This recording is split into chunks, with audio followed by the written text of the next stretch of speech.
Wait, but hang on. Ah, I'm pretty sure I watched the theatrical version and that was in it.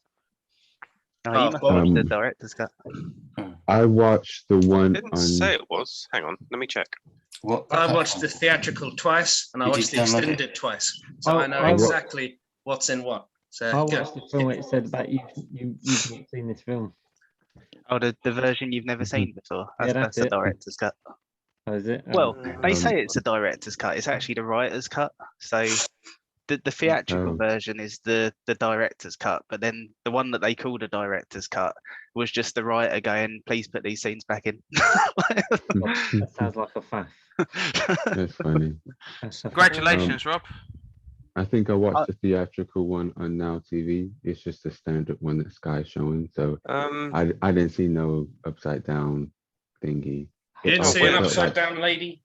With blood I in guess her. I guess they didn't bother to mark this totally legitimate thing that I downloaded properly, which they normally do, but this one it didn't because it just says I was gonna say The Matrix, fucking hell, The Exorcist, 1970, whatever the fuck. It's like there's no standards among not pirates. It's a problem that we all run into with streaming services. Yeah. I've never had this problem before. They're a very sophisticated bunch. Apart from if you use LimeWire. Yo ho. Yo ho. No one should use that. No. But what about if you want to download Linkin Park? Numb. The Simpsons, is that a meme? Or like the exe file is always corrupt. Yeah. And it's always embarrassing. This is my life. Just is that a meme? I don't know. It also felt in the theatrical version that some scenes were cut short. It was weird. It was cut. Some things were cut weird, and I was just like, they were, weren't they? Yeah, fair. I mean, her face. Not that I care, but I mean, yeah. I suppose I better get us started then. Why did you choose this fucking thing? So, I mean, like, I love horror as a genre, and like, whenever you think of horror, I think you think of The Exorcist. So, it's kind of one of those films that I just wanted to get on the spreadsheet. But other than that, as well, like as a film, I just really like how it's paced and stuff. So, with modern horror, sort of things like The Conjuring, like I was saying to I think Halleck and Ben the other day, like I really like The Conjuring, but the problem with it is that like somebody starts acting weird and then like straight away they're like, oh, we better get the psychics involved. So I really like that The Exorcist goes to the effort of like trying to find other things that might be wrong with her first. And like that's all part of like how real it all feels. And I think because it feels so real to me, then that's like, yeah, it's a really difficult thing to do in horror because it's so like outlandish. But like for me, I'm kind of watching it like this is a real thing that happened to a real person in this bedroom. And yeah, well, this I think is the to thing. achieve that is like a massive thing. No, go on, man. I was just going to say, this is the thing, like, so many times in horror movies, you're like, why the fuck would you do this? You are already under the assumption that this is a demon or a devil or some spirit or whatever. Why have you made this choice? Whereas in this, you're like, well, no, I get why you're doing this because you don't really believe it's real. So it's fine. I felt so sorry for Linda Blair in those scenes, though, just when she just like, we're going to put you under an X-ray, and she's just laying there, and there's just some fucking nonsense just whirring around, and she just comes back, and I was like, yeah, that's pretty I really love that though, because like as somebody who's already scared of like hospitals and shit, I was kind of watching that and I was like, man, thank God I wasn't around in the 70s if they had to do that for a fucking X-ray. Like that in itself, that was almost more terrifying than the exorcism scene. We're gonna take your blood out and we're just gonna like just pierce your jugular and just go and it's like The thing is, like, it would have been crazy loud, but I was wondering, did they not give her earplugs? I knew you'd have an obscure problem. I'm sorry, carry on, John. No, that's fine. I was just going to say, you say, Rob, that you're glad that you weren't in the 70s, but you wouldn't get a fucking X-ray now. Well, yeah. But I definitely wouldn't back then. Especially if they had to fucking stick a needle in you. Not just in you, but in your neck to make blood splurt out. Oh, I hated that. I really hated that. That was the thing is, you're right. Sorry, Ben, go on. No, I was just gonna say because it's like the MRI scanners and all that nowadays. They're still bad, but they're not as bad as what she had to go through. So it's no wonder she literally. You could have put the argument that she'd gone insane from going through something like that. Yeah. So it was just so. Because whenever there's scenes like this in a movie, it takes me out of the movie a bit because the first thing I think of is like, oh, I'm surprised Rob can handle this. Like every time. Well, see, I'm usually not that squeamish, but like I was eating it and they're like putting like HP sauce on her neck, and I was like, ah, oh, fucking hell, nah, I don't want this. Yeah, I think you'll find that's iodine. Oh, I think you'll find it goes really nice on chips. I think you'll find it's better on bacon, actually. Oh, better on bacon. I'm Great glad debate. that there's no crosses in my house now. I'm sure there is. What does the little T stand for? That's what I was going to say. After you, like, first of all, I didn't find this movie scary at all. I'm sure it was at the time, but I didn't now. And there was only one tiny bit of squeamishness, and that was when she stabbed herself in the fanny with the cross. Other than that, That's I my wasn't favourite bothered by scene. anything. My favourite scene. What the fuck? Jesus fucking. Jesus, Pat. Yeah.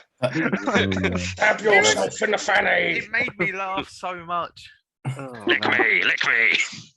Do you know? I was saying to the others earlier, there's a scene in the novel like that scene, and basically, rather than being a girl in the novel, it's a boy. He gets possessed, and in the novel, he apparently like mutilates his genitals with the crucifix and orgasms. So. I mean, I wasn't okay with it at first, but then you got to the end, and you know. If you're gonna mutilate your genitals, at least fucking come. I mean, yeah. Oh. At least get And what something was out of everyone's it. problem with Antichrist? Oh. Because he didn't. That was just blood. Yeah. But yeah, no, that's like I was gonna say that's what I love about the film, but it's not that. Fucking better not be. No, I just love like how real it all feels like, and yeah, I think it would have been like very easy for them to almost be kind of like exploitative of the church as well. But the way that they handle everything is like the priests are real people, and they're all having like very real conversations. And that first scene where Chris goes to Father Karras and she's like, how do I get an exorcism? I love that he was just like, oh, you get a time machine and go back to the 1600s. Like it just I don't know, it's all like very respectful, which you could have easily not been with a film like this.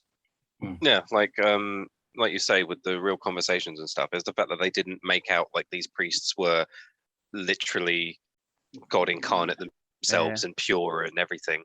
They were just like, I mean, they smoke, they curse, they don't give a shit about certain things. Like he's even having a crisis of faith. Like yeah, I really like that whole arc as well, like of him sort of losing his faith and then but yeah, go on.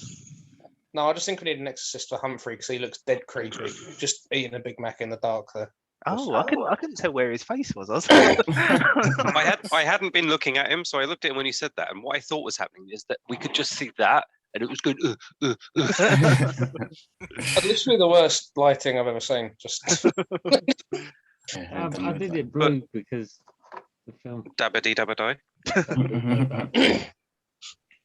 I wanted to eat a Big Mac. No, that's going to make it even creepier than blue. No, yeah, that's perfect. Red. It should be red. Now red or Humphrey's room is a brothel. It's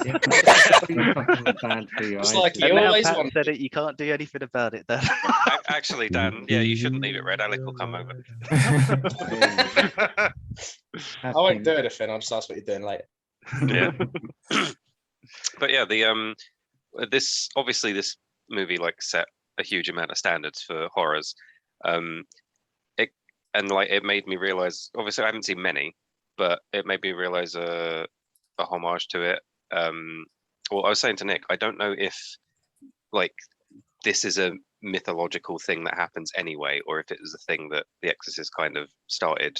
But the scene in Annabelle where the lady that she makes friends with like lets the demon possess her, then jumps out the window to get rid of it.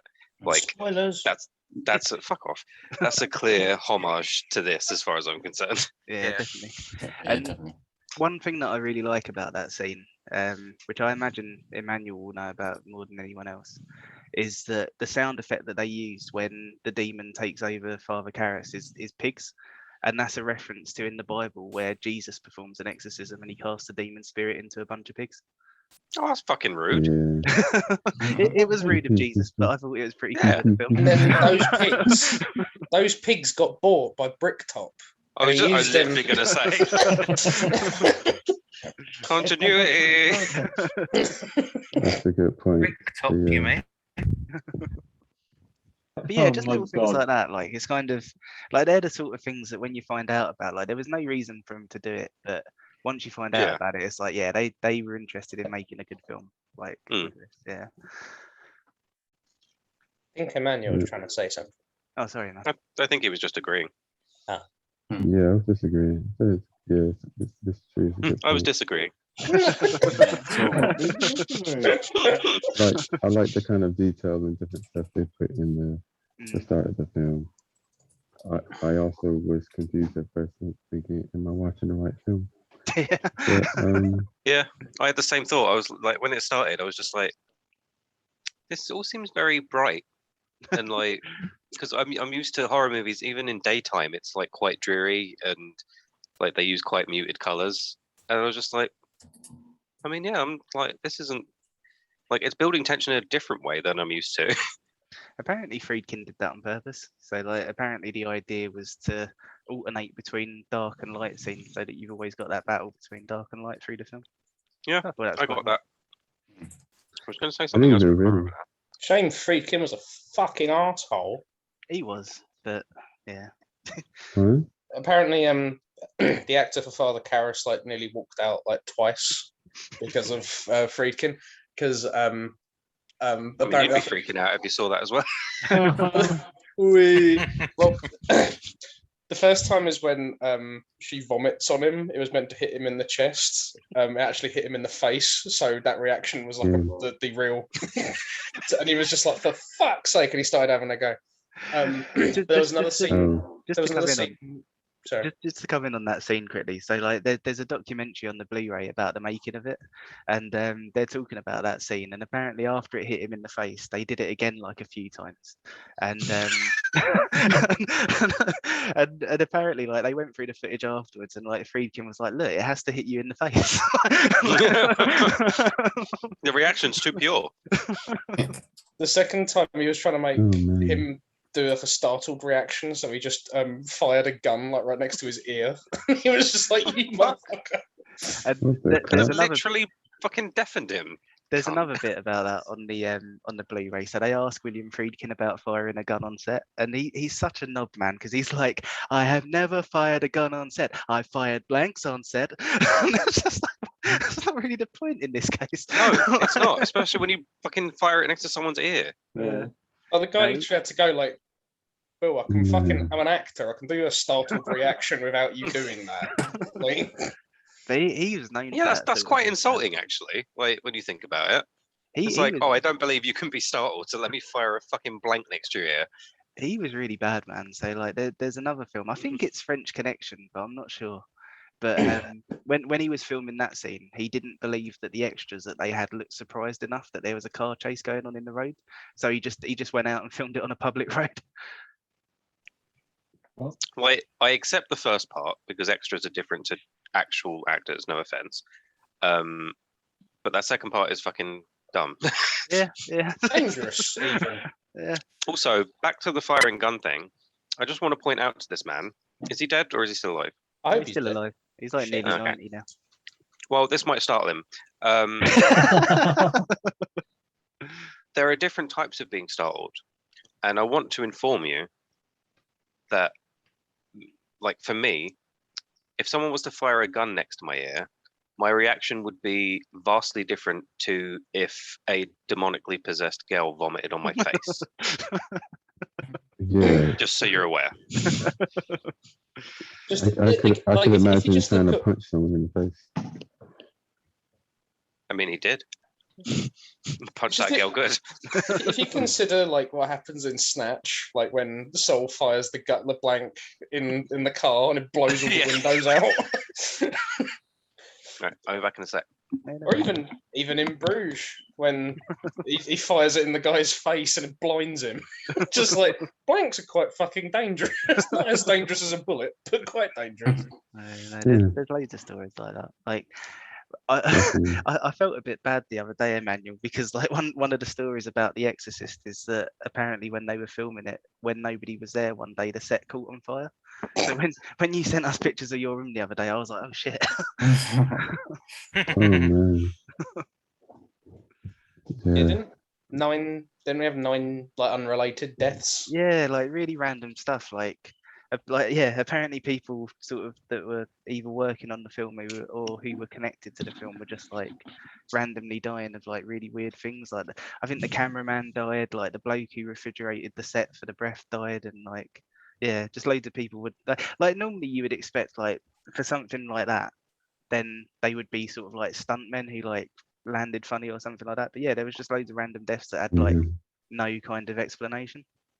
To be fair, now that I know about this, the guy who fucking made this, he probably did it himself. Like, oh look, it's spooky.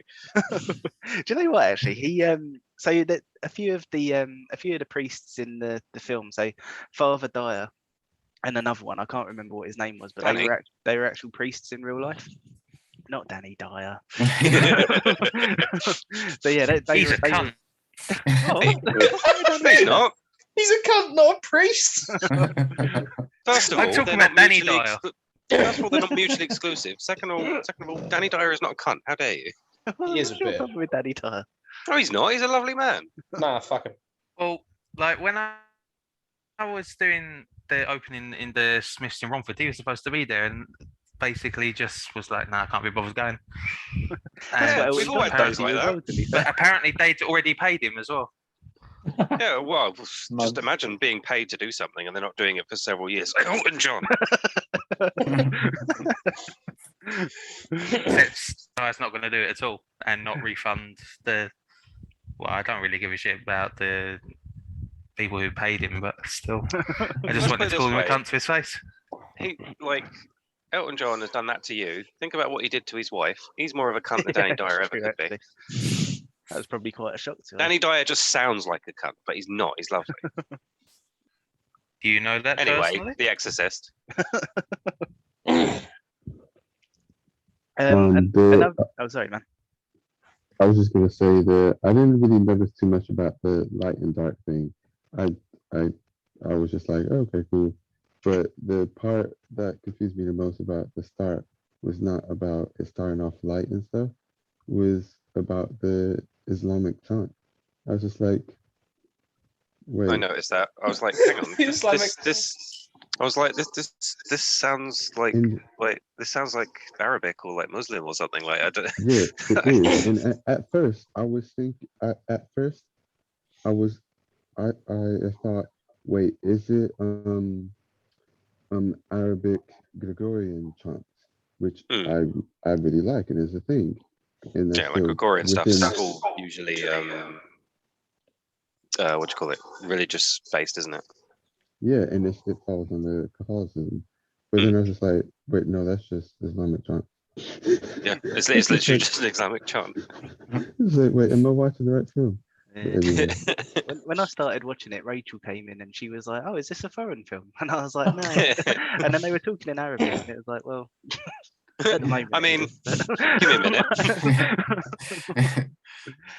There's a funny thing with that actually. So all of those scenes in Iraq were actually filmed in Iraq, and for them to get permission to film over there, they had to make a promise to the government that they would teach Iraqi people how to make films.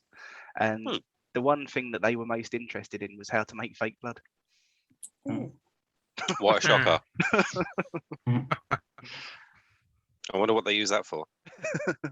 But that's another thing as well, like because it's kind of a remnant of like a time that you don't get in film anymore, because like the scenes in Iraq are actually filmed in Iraq, and the scenes in Georgetown are actually filmed in Georgetown, and like Yeah, whereas a lot of the time now it's just it's either in like built sets or they just get an area that looks like it could pass as it. yeah, Or they exactly, just CGI it in afterward.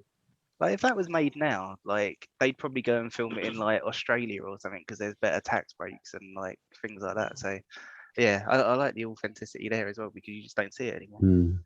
I think there's also just the fact that trying to film in like a really busy place now, that it's just like a really hard thing to do because you have to actually like cordon it off and shit, and Yeah. it just wouldn't happen. Yeah, apparently when they were filming the stuntman going down the steps, apparently like a bunch of the local kids were charging people like $5 to come up to their bedrooms to watch it. fucking savvy bastards. Yes, that's a good idea. Yeah, but yeah, it's Sorry, just were you loads of going to say things- something, Manny? Oh no. Oh, sorry, I thought I interrupted you. Yeah, it's just loads of things like that that I really like about it, and like, and also as well, sort of being somebody who really likes horror as a genre, like it's done a lot for it. So like, Wait, what did I do? he's in a mood tonight. He's in a mood. But like, yeah, so like it was the first. I mean, I don't like generally. I don't think too much of the Oscars as a thing, but like it was the first film, is the first horror film to be nominated for Best Picture, and I think like if you take the Oscars, like I was saying to the others, like it's a little bit like Rotten Tomatoes, like it's quite good as like a barometer for what people consider good and bad. And Yeah, like, take it at face value, and it being the first one that has it, like that got nominated for it, that's a big deal. yeah, it's pretty cool. And only one sort of like out and out horror has been nominated for it since, and that was Get Out. Oh wow! Yeah. Oh, Name of that your second movie. Yeah. That counted as a horror. What, Get Out? I mean, yeah, it's a psychological horror. Yeah, I count it as a horror. Like the Yeah. other ones that have Yeah, I been do as well. the other ones that have been nominated are like Silence of the Lambs and Jaws, which like I consider them horrors, but like a lot of people don't.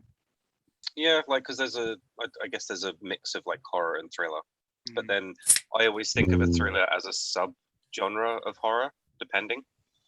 It's an adjacent genre, in it. Like it's Yeah, I don't think you can be a horror without having like a lot of elements of a thriller.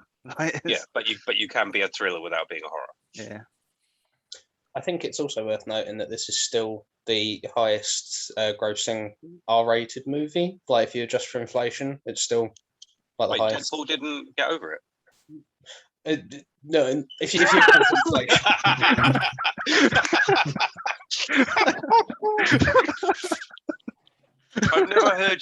I've never heard you so stuck for words.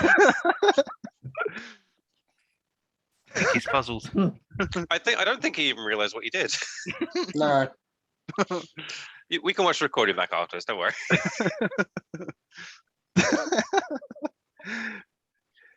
It was very funny. okay, Carry on. nah, it's all right. Oh, we haven't done this since Dread. I'm so confused. Basically, you like it sounded like you stumbled over your words because you like had been caught out or something. You went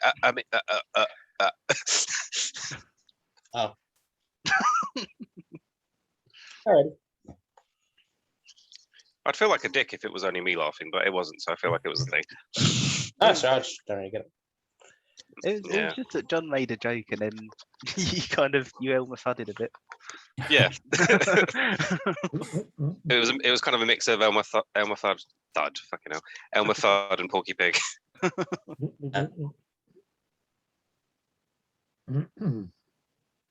What do you eat? So you say it's it's still the highest grossing R-rated movie. That's because it kept having cinema re-releases. Oh, Pat, fuck off. To be fair, it was a bit of a Sorry. phenomenon when it came out. Yeah. Like, you still hear, I mean, yeah, you still hear stories now of people like I don't know. It's a bit of a gross thing to bring up, but like you hear stories of like people having miscarriages and stuff because of it, like in the cinema, and yeah, That's What? fucking what? yeah. yeah, It that's makes like, no sense. Sorry. Why would you go see a horror movie when you're pregnant, you fucking moron? But that's, I mean, not that specifically, but like it's quite interesting to think about like how people reacted to it in the 70s and how tame it seems now. 'Cause I I suppose, guess I mean, it's Go on. desensitization, but I don't think it's just that. I think like in the 70s, Western society was a lot more religious, and so like it probably seemed a lot more like something that could actually happen than it does to audiences now. plus people just knew less. I also think as Totally. well, like horror as a genre is like really good at reflecting what people are scared of at the time, and like that's Yeah. that's why you've got things like Get Out and The Purge now, is because like we're all scared of each other. And Yeah, back in the definitely a 70s, like when cultural signature. yeah, but back in the 70s, like when you still had people who were like, you know, sort of. I was going to say very religious about going to church, but I mean, to be fair, that is actually a valid statement. But yeah, like when you still had like large groups of people who were very religious, and sort of the fear was that society was moving away from religion, then something like this probably was a bit of a kick for them, because it's that thing of like, if angels can exist, then so can demons, and if the world's moving away from the angels, then what have we got left?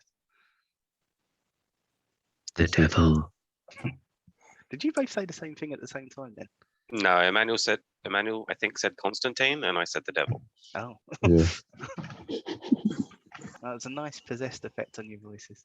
It's also a fusion effect used in Dragon Ball. They speak at the same time. Oh. Bit of trivia for you. Oh, random. But John, what were you eating? That little pot. Oh, it's the old grass. No, I'm just kidding. It's that blueberry? Cool. Yeah. Dog. hey Bramble. And just looked in the mirror. Hey. Better looking than me. Fucking hard as fuck. I thought you meant you, and I was about to go off on one. I did say he, his. Well, first of all, it's a she, A she, whatever. so that would be talking about you. So you've proven my point. Get fucked. Oh. Then I'm female. Yeah, she's got tits. No. This dog's got tits.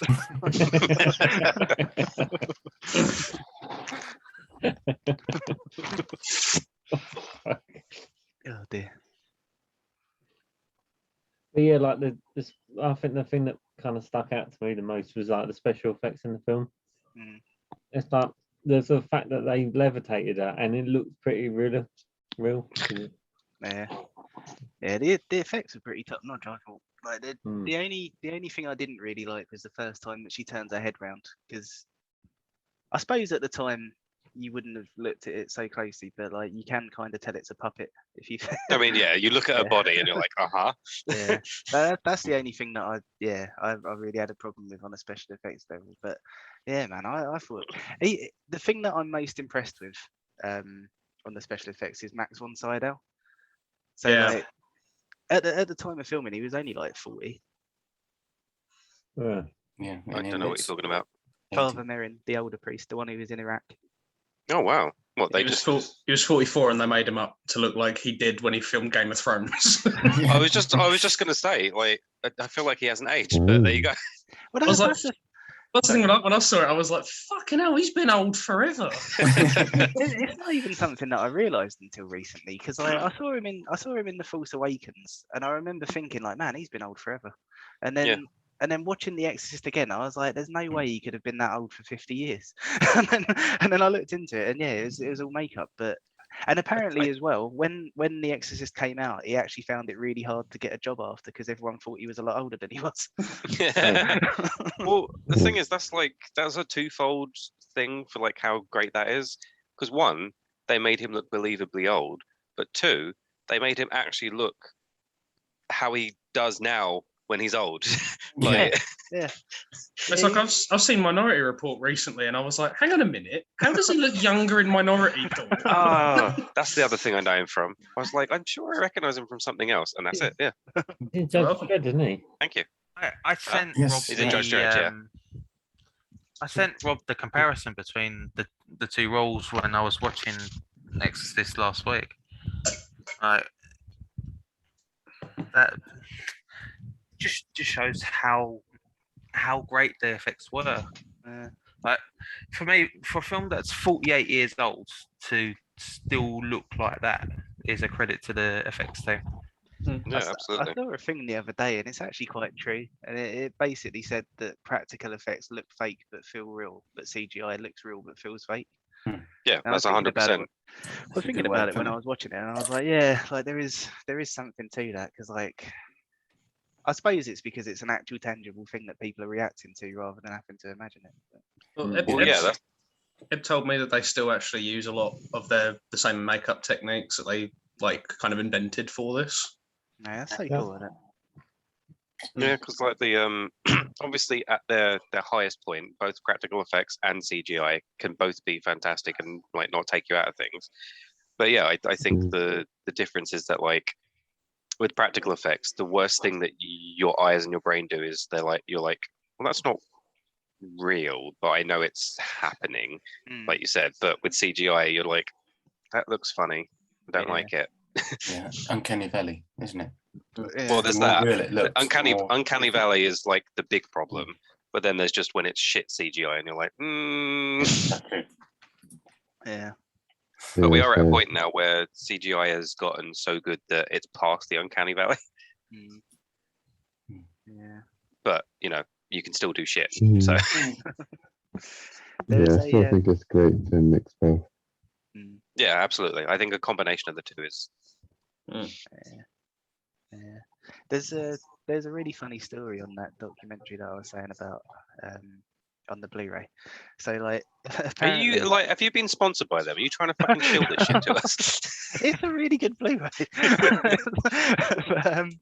But yeah, no, there's a story where like apparently in the exorcism scene, William Friedkin basically said to everyone, like, you no matter what happens, you're absolutely not allowed to laugh. Like, no matter what you do, just do not laugh. And then he fired a blank.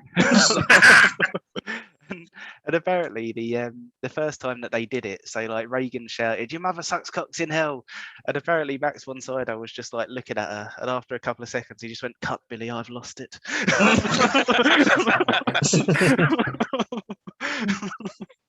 It must have been so liberating as a child, like being able to say that shit, especially in that time. Well, that was the thing. Like, apparently, like the language was so vulgar that Warner Brothers actually hired a bodyguard for Linda Blair for a few months afterwards because she was getting like so many threats from like evangelist groups. Oh, for fuck's sake! We're gonna say like just old people, just like ladies your age shouldn't be using words like that. To be honest, because it was such a like groundbreaking thing, I wouldn't be surprised if like she had religious people going after her, being like, "She's possessed." Yeah. She sounds like Eric Idle. One of the things that like we've had this conversation before, but one of the things I definitely almost didn't notice was the flashes of the devil at certain points. Because I assume it was the first one, but I might have missed some. But I was eating, and I went like that, and then looked up, and just as I looked up, the devil's face flashed, and I was like, "Oh, what the fuck!" Like I wasn't expecting that. And then obviously I started seeing it in several places. I think the first one I saw, was when she was getting examined at the doctor's, and she's staring up at the ceiling, and then it flashes. And then the only other one I can remember, though I think there's more, is when the mother's walking in the kitchen and he just appears like in the corner, like a fucking stalker. That one sort of made me laugh. There's also the one. It's very funny. There's also the one where he's having a dream sequence about his mum coming out of the subway. Oh, yeah. I saw that one as well. Yeah. That was the first one I saw, but apparently that's all sort of like all at the old. But when they were doing like the makeup tests, they just used the footage of that and just went, we're not going to use it for like the actual like demon, but we'll use it as like a little flash or something. So that's the actress made up, and they just used the footage for something else. And I think that's really cool. Yeah. Oh wow! Wait, so that was actually her? Yes, that was what she was. They were testing out like what she was going to look like, and then they like, oh, we don't like this look, but we'll use it for another bit. Like, oh wow! I assumed it was a guy, so that's well done. That face fucking haunts me, man. So like, when I went back to London to do that training the other week, so I came back, and because I'd been on the tube and stuff, I didn't sleep in the bedroom. I slept in here. And so I made the bed out, like turned the lights off, whatever, and then I laid down. And as soon as I closed my eyes, that face just flashed. And I was like, fuck, it's a really funny face though, because he's just like. Oh man, I hate it, man. It really gives me the creeps. Well, did you see that thing that I posted? This was like a couple of weeks ago now. It's one of those. It's like a picture, and it's got a red dot in the center, and it's like stare at the red dot for 30 seconds, then blink 15 times. and then whenever you blink, you'll see the image. Obviously, it Yeah. doesn't tell you that at first, but I bet there's an Exorcist version of that, and Oh, I'm going to try and definitely. find it. Definitely. That's something that's quite funny as well, actually, because like Reagan's face has kind of become a meme because of those jump scares that were everywhere a few years ago. And like, I don't know, it's a bit weird because like there's no jump scares in it. So Mm. Oh, God. Oh yeah, that's the. I don't know if it is Reagan, but like that's the. yeah, Yeah, I'm yeah, I'm I looking hate at it. that, and there's another one as well. That's like more heavily made up. So It's yeah, funny. this was the one that made me laugh. Yeah, Oh, that was because it was it's just a the little two, one. the two things it made me think of is one, he looks like a stalker, but two, it reminded me of the fucking Queen song. Oh, I thought it looked a bit Let like him Pat at Halloween. go. Yeah, I thought it looked a bit like Pat when we dressed him up as Sting. I wish I could remember what those kind of images are called because Subliminal. no, not subliminal ones. I remember that. I mean the red dot thing I was talking about. Oh, I don't know what like they've definitely got a name. Anyway, carry on. Sorry. Targeting. No, don't let him No. repeat it. the power of Juan Power of Sanchez practical Lopez powers. Ramirez Gamelski. Pat, you wanted to do a favourite scene bit, didn't you? But we know Yeah, what but I've Patsy's- already told you. I've already told you the scene, ain't I? It's possibly the most fucked up one in the whole film. Yeah. Yeah. I was in tears laughing at it It's because got a twist like in my- this was the first time I'd seen it since I was about 10, and like when I was 10, I was 10? terrified of this film.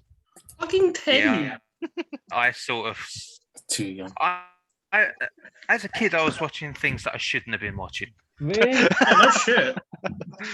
That sounds like the start But of like, like this film terrified me when I was a kid, and then watching it again last week, I was like,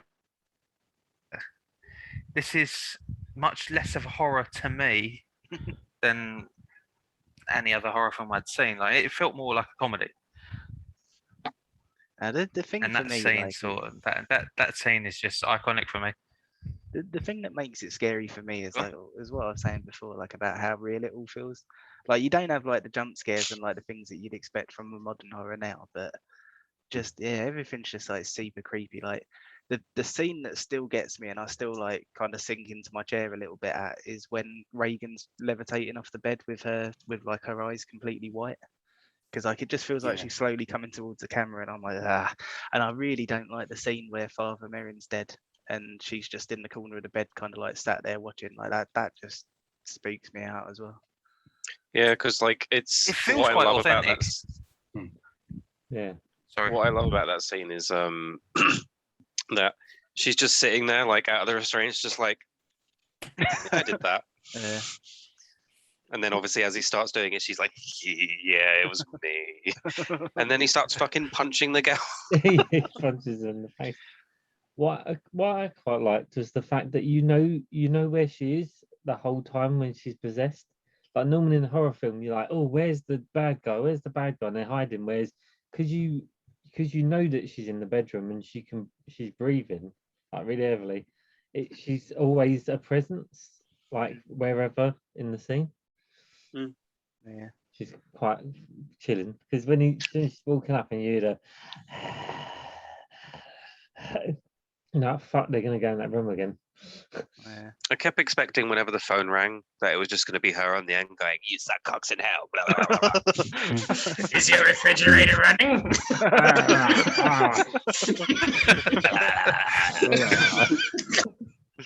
The tongue comes out the phone like in Nightmare on Elm Street. Blah, blah, blah. Honestly, how the fuck can that woman stay in the house with her? I would have left. Honest. Dan, I know Might this be is my a hard daughter, but concept. fuck it. It's a hard Yeah. concept for you to grasp, but there's this thing called love. But seriously, Fuck man, that. it would fuck. Imagine that you find your daughter's fucking possessed, and you're like, I've got to live in this house.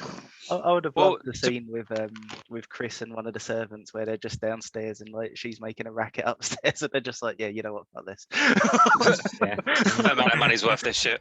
To be honest, like, I think I'd have been supportive up until the part where she'd shove my head in her bleeding vagina and tell me to lick her. That's when I'd be like, you know what? No, I'm done. I'd like, see you later. This is your problem. I just like the idea that Humphrey gets home and one of it, like any of his brothers has just been possessed and they've just gone like, your mother sucks cocks a cow. And he's just gone like, no, you know what? I'm moving. Haven't seen The Exorcist. Yeah, you know what? I'm definitely safer away from you. You can deal with this yourself. Bye. Bye. I mean, it's just And, like- sister doesn't get in, doesn't she? Yeah. And what I really like is that, because one complaint you could give about the movie, but I don't think it's sound, is, you know, if it could just like delete the restraints at any point and fucking kill them, why didn't it? But it's because it's fucking with them the entire time. Like, that's the entire point. It's Yeah, but It's that's the thing. Like fucking with them. you do hear that a lot as a criticism, but I think that's the thing, isn't it? Like it's a demon that's been around for thousands of years, so it's not necessarily in a rush to do anything. And like Yeah. its target isn't the people themselves; it's the idea of religion. Like it's trying Yeah. to it's trying Well, to fuck with that. Nick told me something about the remaining movies that apparently shows that it was the girl specifically being targeted. Oh, The Exorcist 2 is dog shit, man. It's the worst thing. Like if you kind of like look online, pretty much everyone refers to it as a James L. Jones fever dream. Well, because like Nick said that like she doesn't remember anything about it, any of them for the most part. Like it was years ago that she saw them.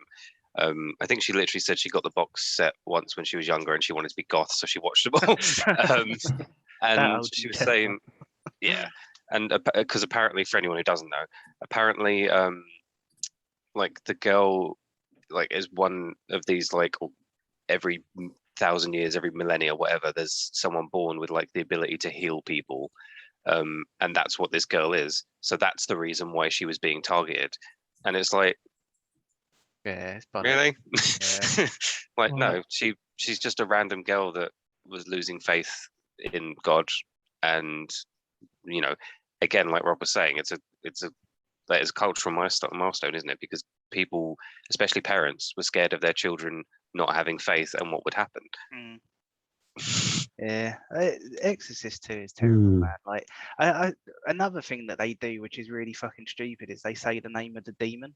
So like, there's Oh, what? somebody who's been possessed, and they think it's a legitimate thing that this person goes, "Oh, he's been possessed by Pazuzu."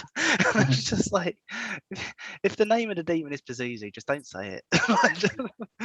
First of all, Pazuzu is actually a very known demonic name. But second of all, when you know a demon's name, that's supposed to be a big deal. So don't just fucking throw it out there and have nothing happen. Like, their names are power. It's so And also, ridiculous. Pazuzu's quite funny. Quite funny. Yeah, It's like when not a you've very got somebody scary. like writhing around on a bed going Pazuzu. It's like, I mean, I guess the difference for me is that I've known the name Pazuzu for a long time from games that like use demonic like iconography and stuff. So I have an image in my head of what it is rather than the silly name. I'd be dead embarrassed if my name was Pazuzu. Just like, what is your name? And he's like, what is it? Brilliant. Just the Yeah, demon it going, turns "Don't out that- worry about it." It turns out that the whole like knowing a true name is power thing is bullshit, and it's just because he was like, it's like, what, you don't want us to know your name? It's because we'll have power over you. And he's like, yeah, I'll never tell. Stop laughing at me. My name's Peter. Don't worry about it. My name's Peter Zulu. But yeah, there's another fucking stupid bit in the sequel as well where Reagan, I can't remember who she's talking to, but Reagan's talking to someone and she just casually goes like, "Oh yeah, I was possessed by a demon," and then they kind of go like, "What?" And then she's like, "But don't worry, it's gone now." It's like, it's just it's a fucking. But wait, stupid she doesn't sequel. remember any of it. Yeah. It's a stupid sequel, John. It's a Oh yeah, I was once possessed by a demon. It was really scary. Anyway, Because, like, okay, you could argue that she's told about it, but I'm going to be honest. If I was possessed by a demon and I didn't remember any of it, and you guys were like, you were possessed by a demon, I'd be like, fuck off. Yeah. Like, first of all right, in this day and age, I'd be like, that's not very nice. Like, I have mental problems, and I don't think that's very fair for you to do that. But even back then, you'd be like, really? Well, that's the thing. They just kind of they ruined the whole concept because, like, in the first film, you've got like all of this effort that they go to try and prove to themselves that it can't be anything other than a demon because it's such an outlandish thing. And then in the second, she doesn't remember anything, and she's just like, "Yeah, that happened." I just like just the offhanded, like you're around your neighbour's house and they're like, "Oh, did you hear about Barbara? She was possessed by a demon the other day." It's like, "Oh, yeah, I was possessed by a demon once." Like, bollocks. On the floor. Quite a trivia like. Probably shouldn't have let her in. But the Exorcist 3 is really good if anyone's interested in that. Did you do a bad, honey? No, that was Exorcist 2. No, she Did she do a Pazuzu? she's got this weird thing. She won't pee in the garden. So we've started our solution to what I'm about to tell you is that we've started just taking her out for a quick walk just down the road where there's a bit of grass. But the one place that she likes to pee is Nick's bedroom floor. Oh no. No. That's the only place she'll do it. She will sit in my room for hours and be fine. But if she gets up to Nick's room, she's like, "Yeah, I'm gonna piss on it." And Nick's just got out of the shower, and I don't know if you saw her, but she came past with a mop bucket, and she was like, "Guess what she did?" And I was like, Man, sorry. "Okay, she doesn't have carpet in her room." Going back to oh wait, she does have carpet in her room. No, it doesn't. She's got tiles. I like how that shocked you enough to be like, "Oh, I better check." I want to talk it's about easy the to clean Exorcist, up. but first I need to nail down whether there's carpet in them. I get it. I don't. Shut up. Nail down carpet. Stop it. You know, with the nails and the. Anyway, what you saying, Manny? What do you call it? The Exorcist. I'm talking about you said losing religion or faith, and maybe it's just how I watched it. I just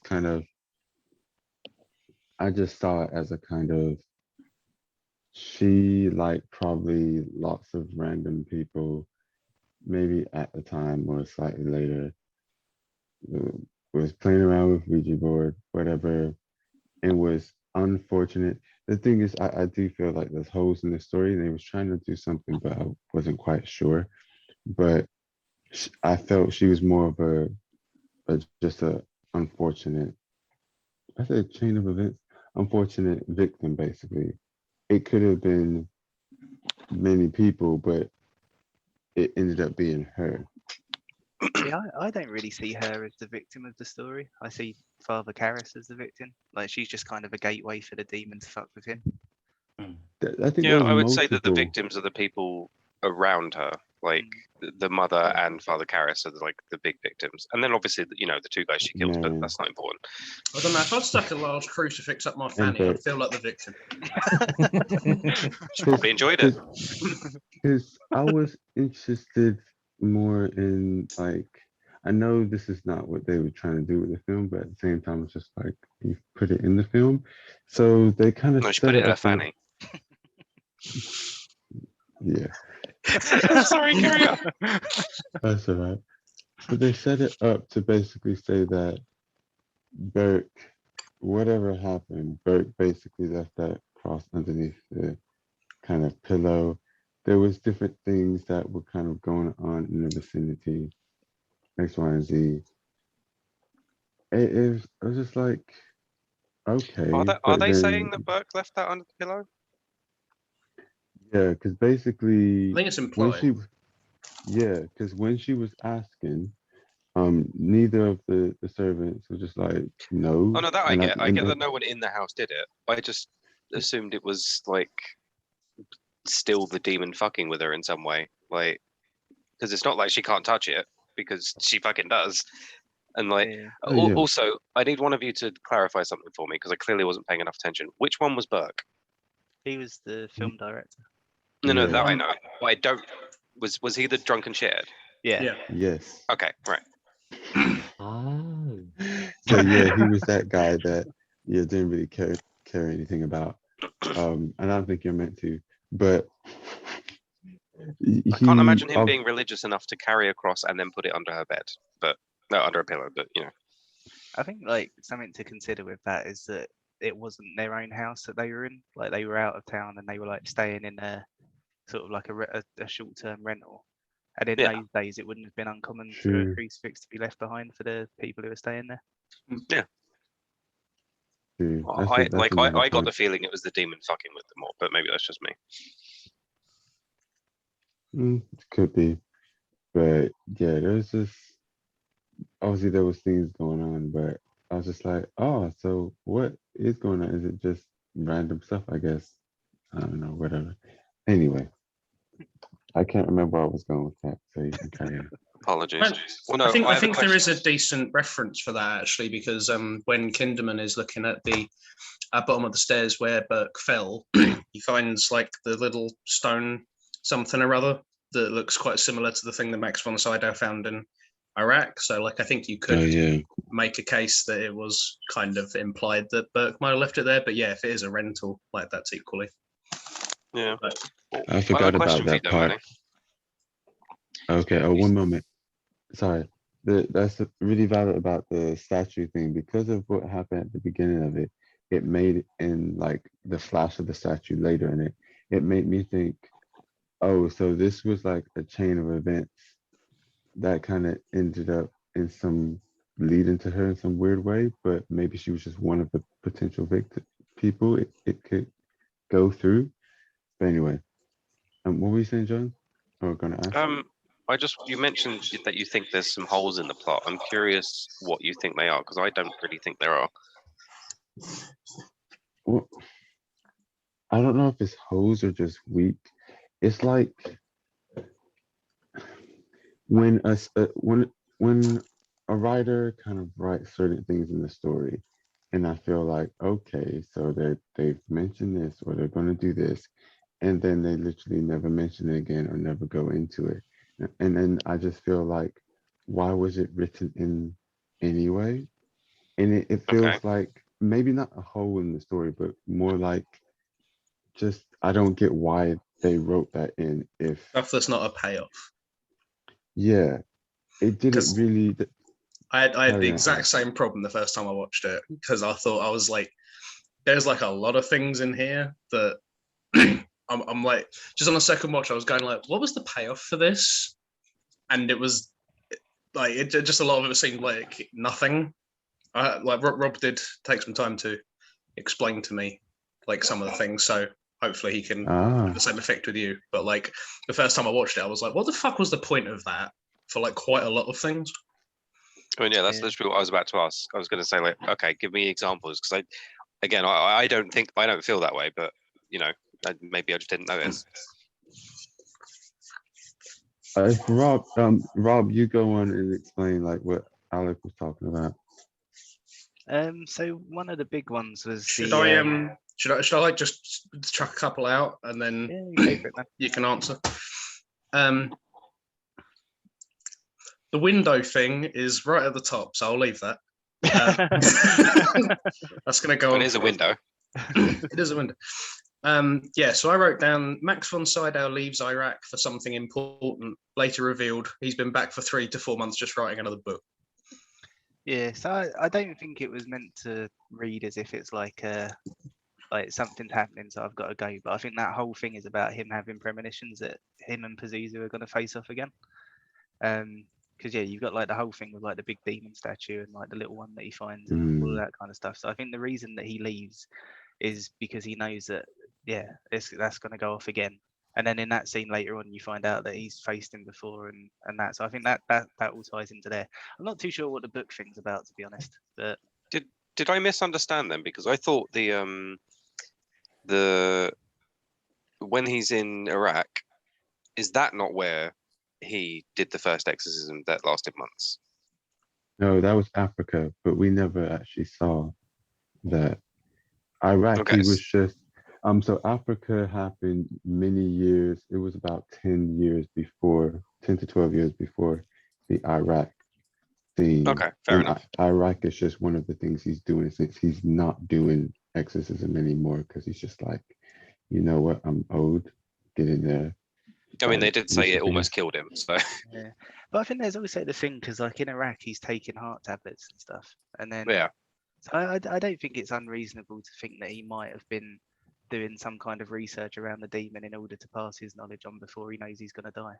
And well, I then mean, that's when literally what I was about to suggest. Like, even without you saying that, I was like, well, he almost died trying to exercise it the first time, and Mm. he knows that it's coming back.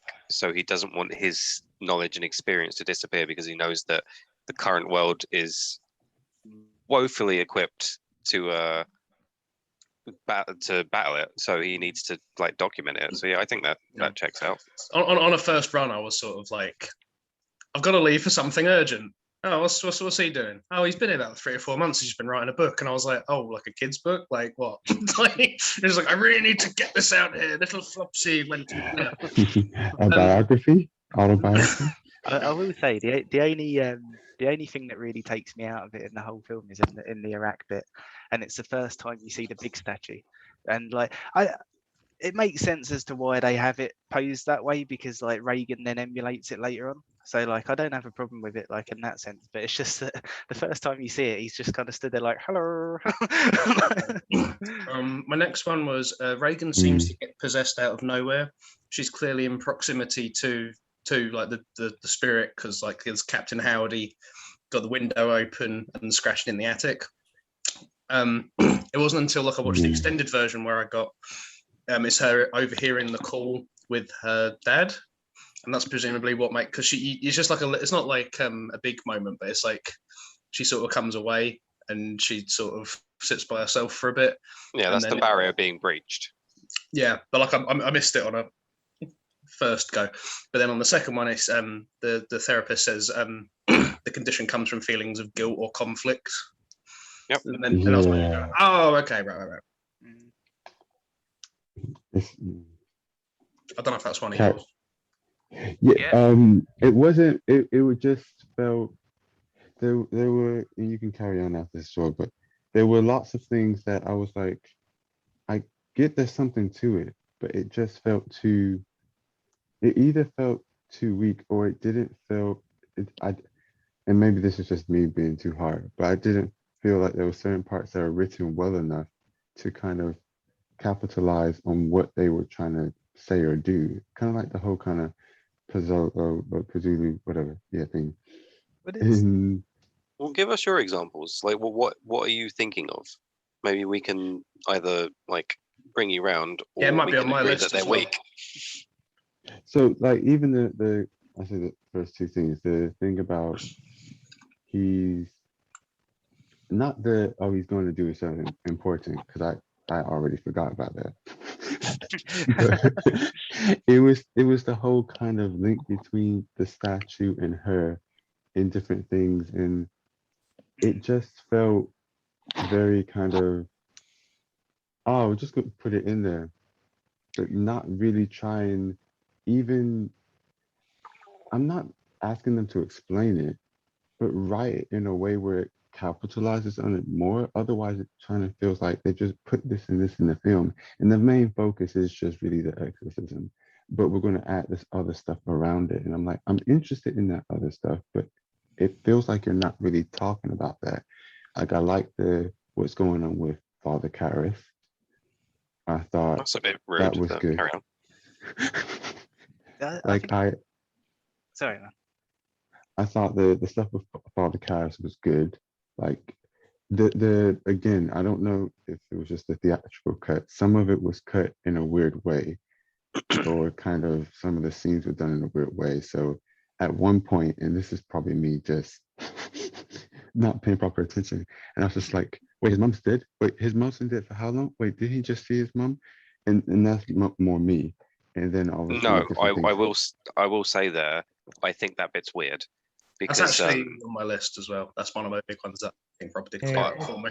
I kind of forgot about that, but it's the fact that they show the mother in the home and like he's gone to visit her, and then when they talk about how she was found, they make it sound like she was in her own home.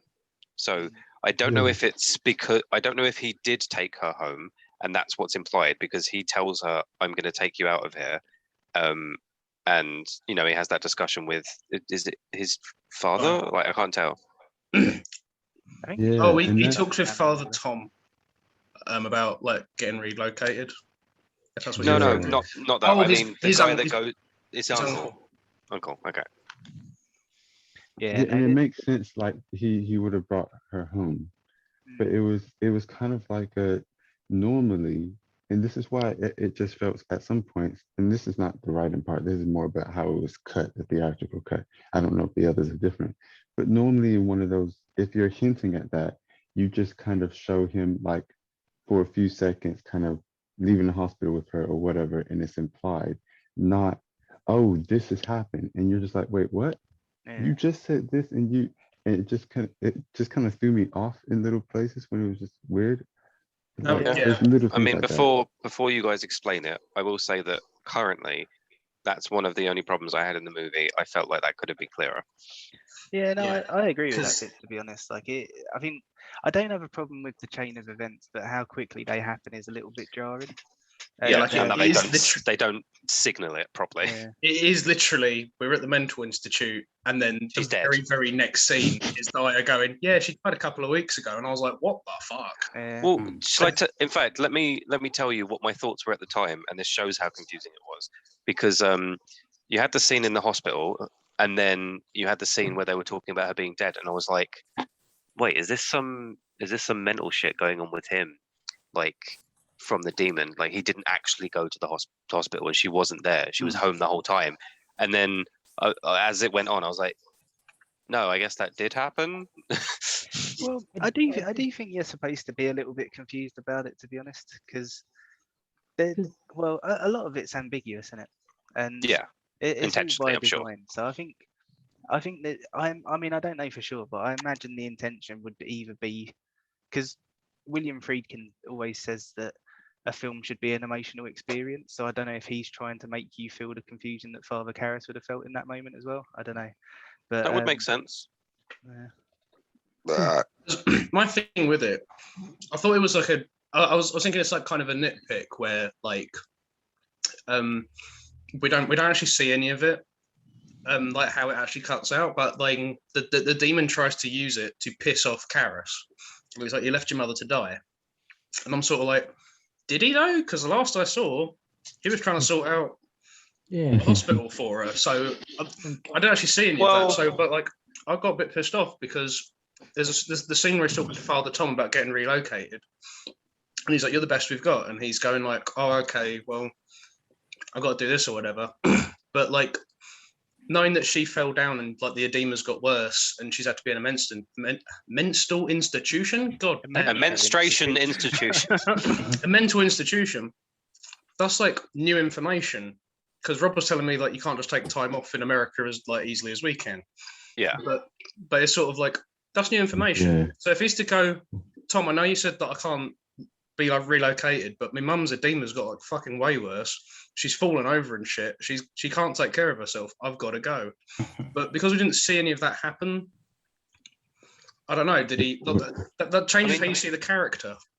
To be fair, I feel like even if it had happened that way, I still think the movie worked just fine because from the perspective of him abandoning his mother, he would see it as he abandoned his mother in that hospital. Yeah.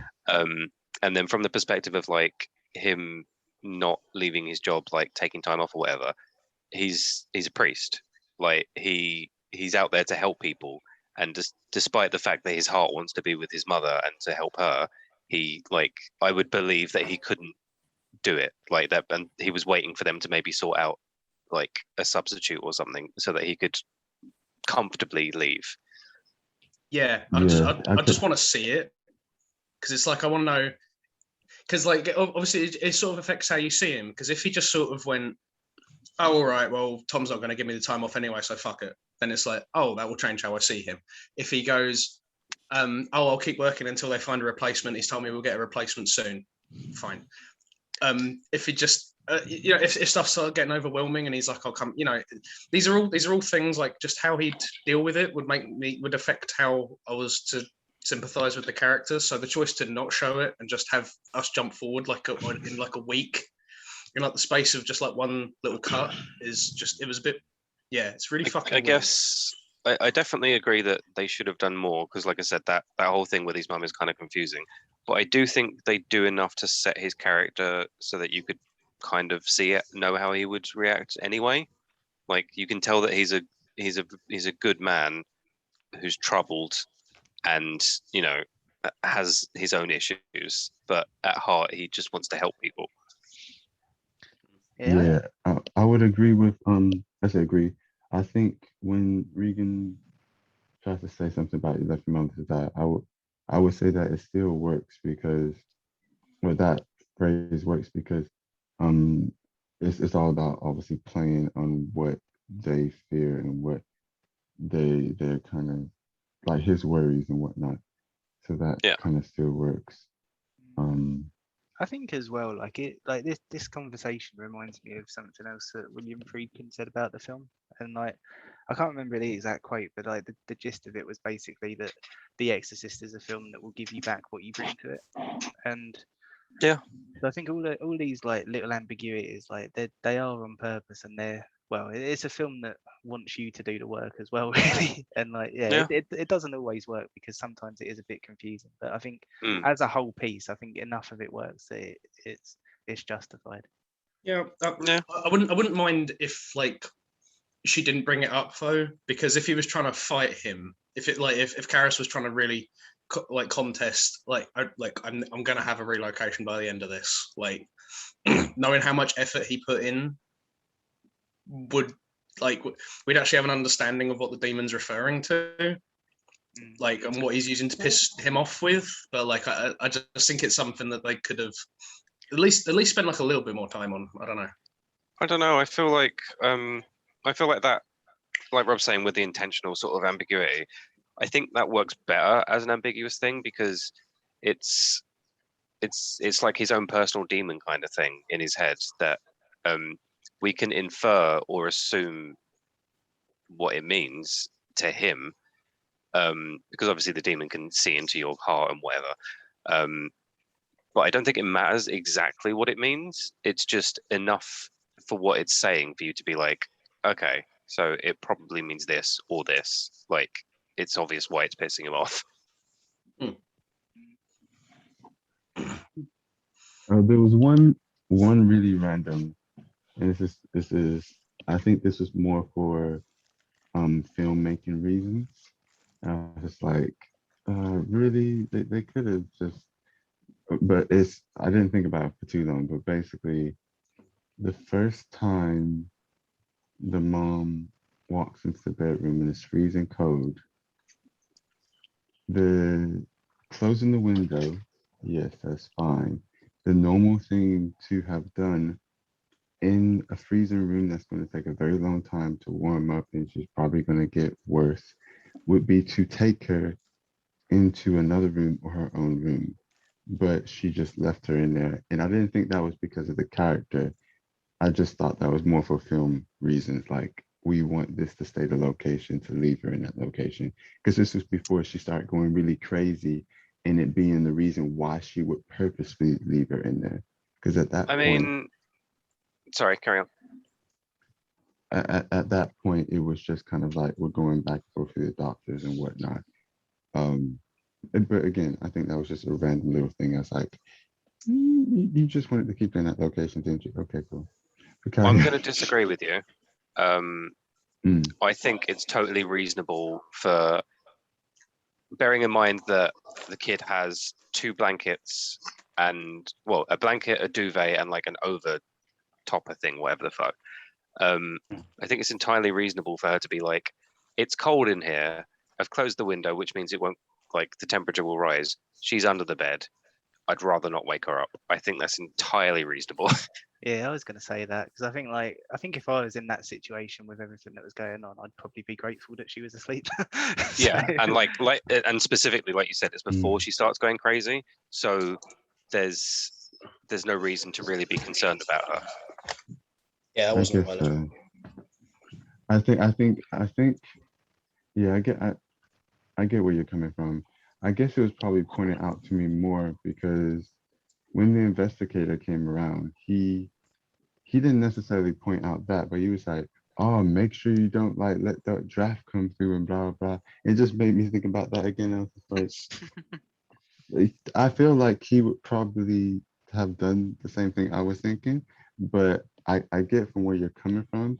I think I'm probably just thinking too much into that. I'd worry about my kid getting sick, No, and I I wouldn't don't think believe her. that's. I don't think it's Okay. fair to say you're thinking too much into it because, like, for the most part, I don't think you can think too much into stuff. It's all like at the end of the day, all this stuff is our own interpretation, like regardless of what the intention was. Um, I just don't think it's a problem personally because I think it's entirely believable for anyone, and very much more specifically these characters, to just be like, no, I mean it's fine. There's nothing weird or supernatural going on. It's just a bit of cold air. She's got a nice bed and duvet. She'll be all right. Yeah.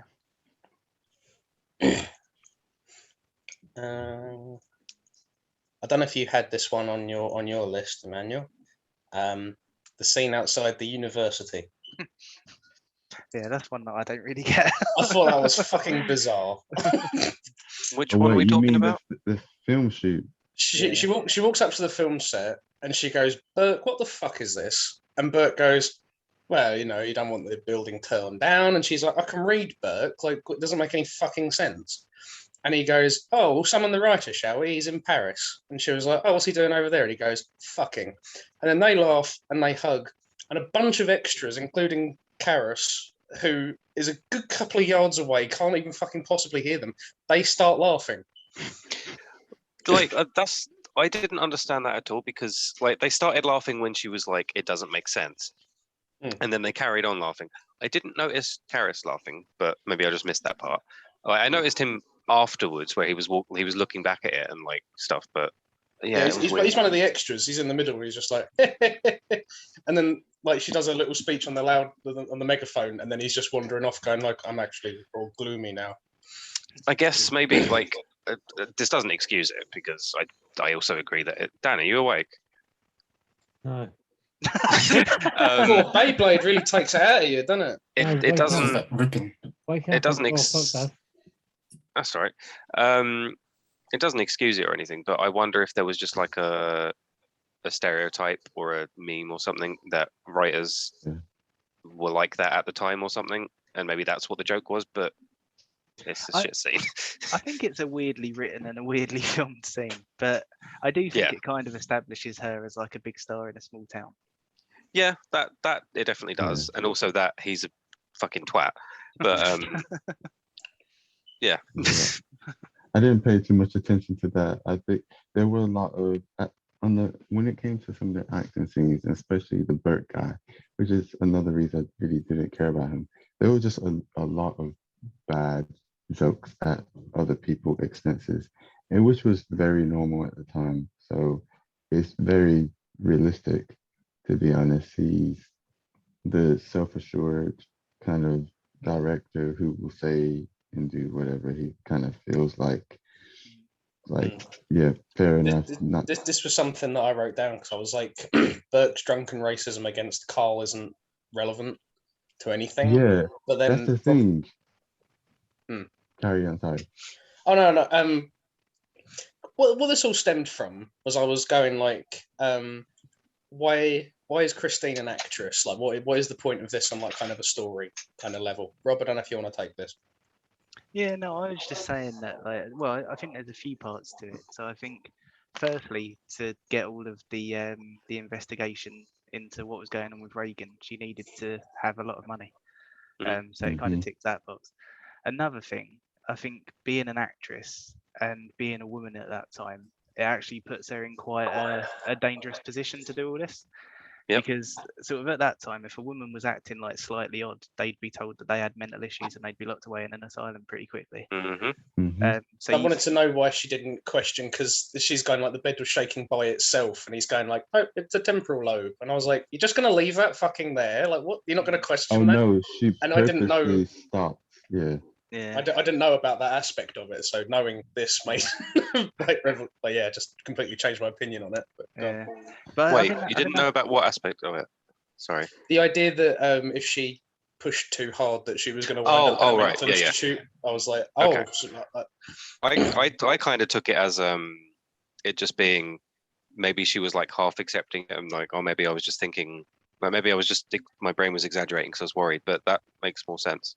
I think this is that's- what this is Oh, what ties in with the Burke thing. Sorry, I'll shut up a minute. This is what tied in with the Burke thing for me, because I was sort of like, oh, if being an actress will get you into sort of like high society to a degree, but like it's not important enough as to be like a doctor or like whoever the Ministry of Defense guy is at this fucking party. But like Burke's there being drunk and racist to kind of make that point that she's putting up with him because she has to. Well, yeah, but also like people in the film industry are kind of like a different sort of. They're a little bit separate from the rest of this high society sort of thing. Yeah, So- they're their own class. Because I thought it was just to establish that he gets drunk sometimes, and that's why people think that he's just falling down the steps drunk. And I was like, what possible reason is this happening for? The drunk made everything about a character makes sense except the racism. For me, it just had no reason. Like the Nazi one, the bad French joke that made sense. The Nazi racism, I was just like, I was expecting maybe something else, but I was just like, this is very random. I think it's racism just to out make of him a nowhere. hated person, and like kind of to. Like, I hadn't really thought about it until we were talking about this now, but I reckon that the reason they bothered to put the racist parts in is just to show that, like, because if you combine this with the fact that Reagan thinks that her mum likes him, like as a man, that's just another thing to signify that she's having to be a suck up to him all the time and put up with his bullshit to remain sort of relevant. And then they show you how much of a dickhead he is, but she still has to put up with him and invite him to parties and stuff because she needs this to continue working. And I get that. Ah. I get it, but it's like it's and maybe again this is just me being picky, but in terms of a writing way, I feel like it's kind of a lazy way to make him into a hated character. Also, for the purpose of the film, you didn't even need that whole kind of friend, not friend, jerk, dick. I have to deal with him. Like, cool, that's a good commentary on what Hollywood is like and what it was like at the time as well. Don't get me wrong, but what's the point of it being in this film? I'm just like, it just kind of took up time that I thought could be put towards other stuff. Well, I think I've that- got to say on that first watch, I was looking. Sorry, I'll be quick. But just on that first watch, when that all started happening, I was like, "What the fuck is happening with this? Like, why are we doing this? Like, why is he calling him a cunting hun and all this stuff?" I was like, "What is this?" Sorry. Well, I think the point of it for me is that it's partly like what Alex said. Like, it shows that although they're part of high society, they are separate from it as well. So they're in those circles, but they're not fully in those circles because they're not the sophisticated kind of The person that sophisticikes. Oh my god! we're getting demonetized again. So yeah, it shows that although they're in the circle, they're separate from it, and then that also feeds into Chris doing all of the investigations on Reagan, because although she's this high-profile person, she's also not part of that circle enough that she's immune from the things that would happen to any other woman at that time in regard to sort of getting locked away and put in a mental institution. See, Fucking it's hell. hard, isn't it? It is hard. And then It isn't. the third bit to that as well, I think it also shows like the gravity of the situation, that she's going to these lengths to find out what's wrong with Reagan, considering that as an actress, if It this could got ruin her out, life. yeah, it could completely ruin her career in the way that sort of her being sort of like a normal bank manager or something wouldn't. Yeah. And So if that's- she was that's the like the great daughter point. of someone rich, then that wouldn't. Yeah, she'd get away with that like easy. And pointing out, obviously, that's probably. I mean, well, this is twofold. The point of the father not being around is to instigate the conflict kind of stuff and to give a reason for Reagan to be susceptible. But also, I think it then just, again, bearing in mind the time that this was made, just hang on. Hey, stop. Yeah, Ian. Yeah. Ian hasn't lived here for months. Did Now you do we that know to why. Oi! Stop pissing on the floor! Stop living here.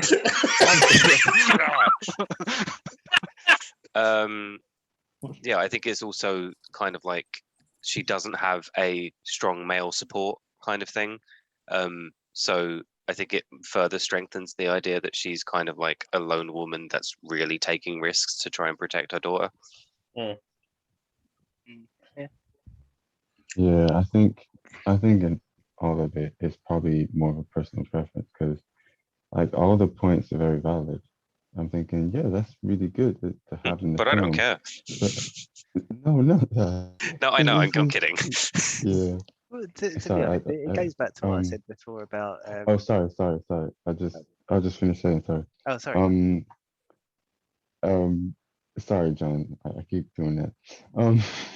What? Doing what? I kind of forget play along with a joke, and I'll just I know it's a Oh, joke. no, sorry. But then I'll keep anyway. But I think it's in this the way the film was done, or at least the theatrical release anyway. I think I would have preferred it either be even more vague and suggested in different ways, or more obvious. But it was kind of this weird middle ground of it.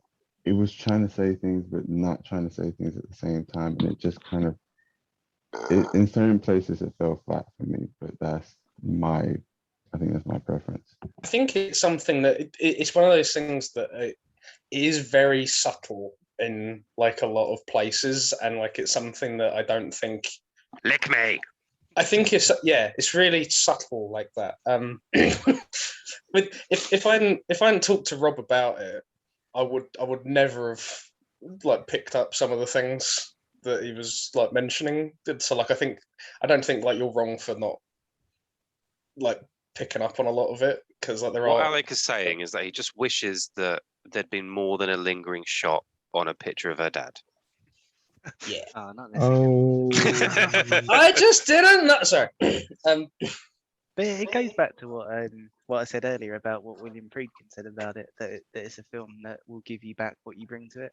And it's like, yeah, I mean, if that's kind of like how they've made it, then yeah, obviously it's not going to work for everyone, is it? Yeah, I think Kinderman is probably like really emblematic of this. Can we stop saying Kinderman, please? Because every time we say it, I just imagine a little man coming out of a Kinder egg. I know it's his name. He's a wee little character. He comes in a little Kinder egg. No, this was something. I just thought he was a fucking idiot. Like I still think he's kind of a fucking idiot, but like Rob made it less so, because it's like no. What he's doing is he's trying to be friendly, because that way he can get information like way easier than if he's doing like a more direct approach. So that's why he's being so friendly. That's why he brings up that she's an actress. That's why she's going. He's like, "You are a very nice lady," and she's like, "What the fuck?"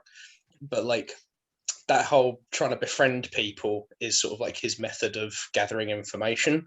That's something I completely missed. I was like, fucking hell, this guy's a fucking retard. But I still kind of think that. But I was just, man, he's really fucking simple. You're talking about the police officer, right? Yeah. that's No, yeah, the whole like, Columbo thing. Yeah, like he's definitely not simple. He's like, as you said, it's entirely intentional, because he's like, You are there's no point in being aggressive about it, because you won't, especially for this woman who is in the position she's in, dealing with the stuff she's dealing with. There's no way of trying to hardball at her. So like, yeah, I imagine the signature thing was also part of the act. Yeah.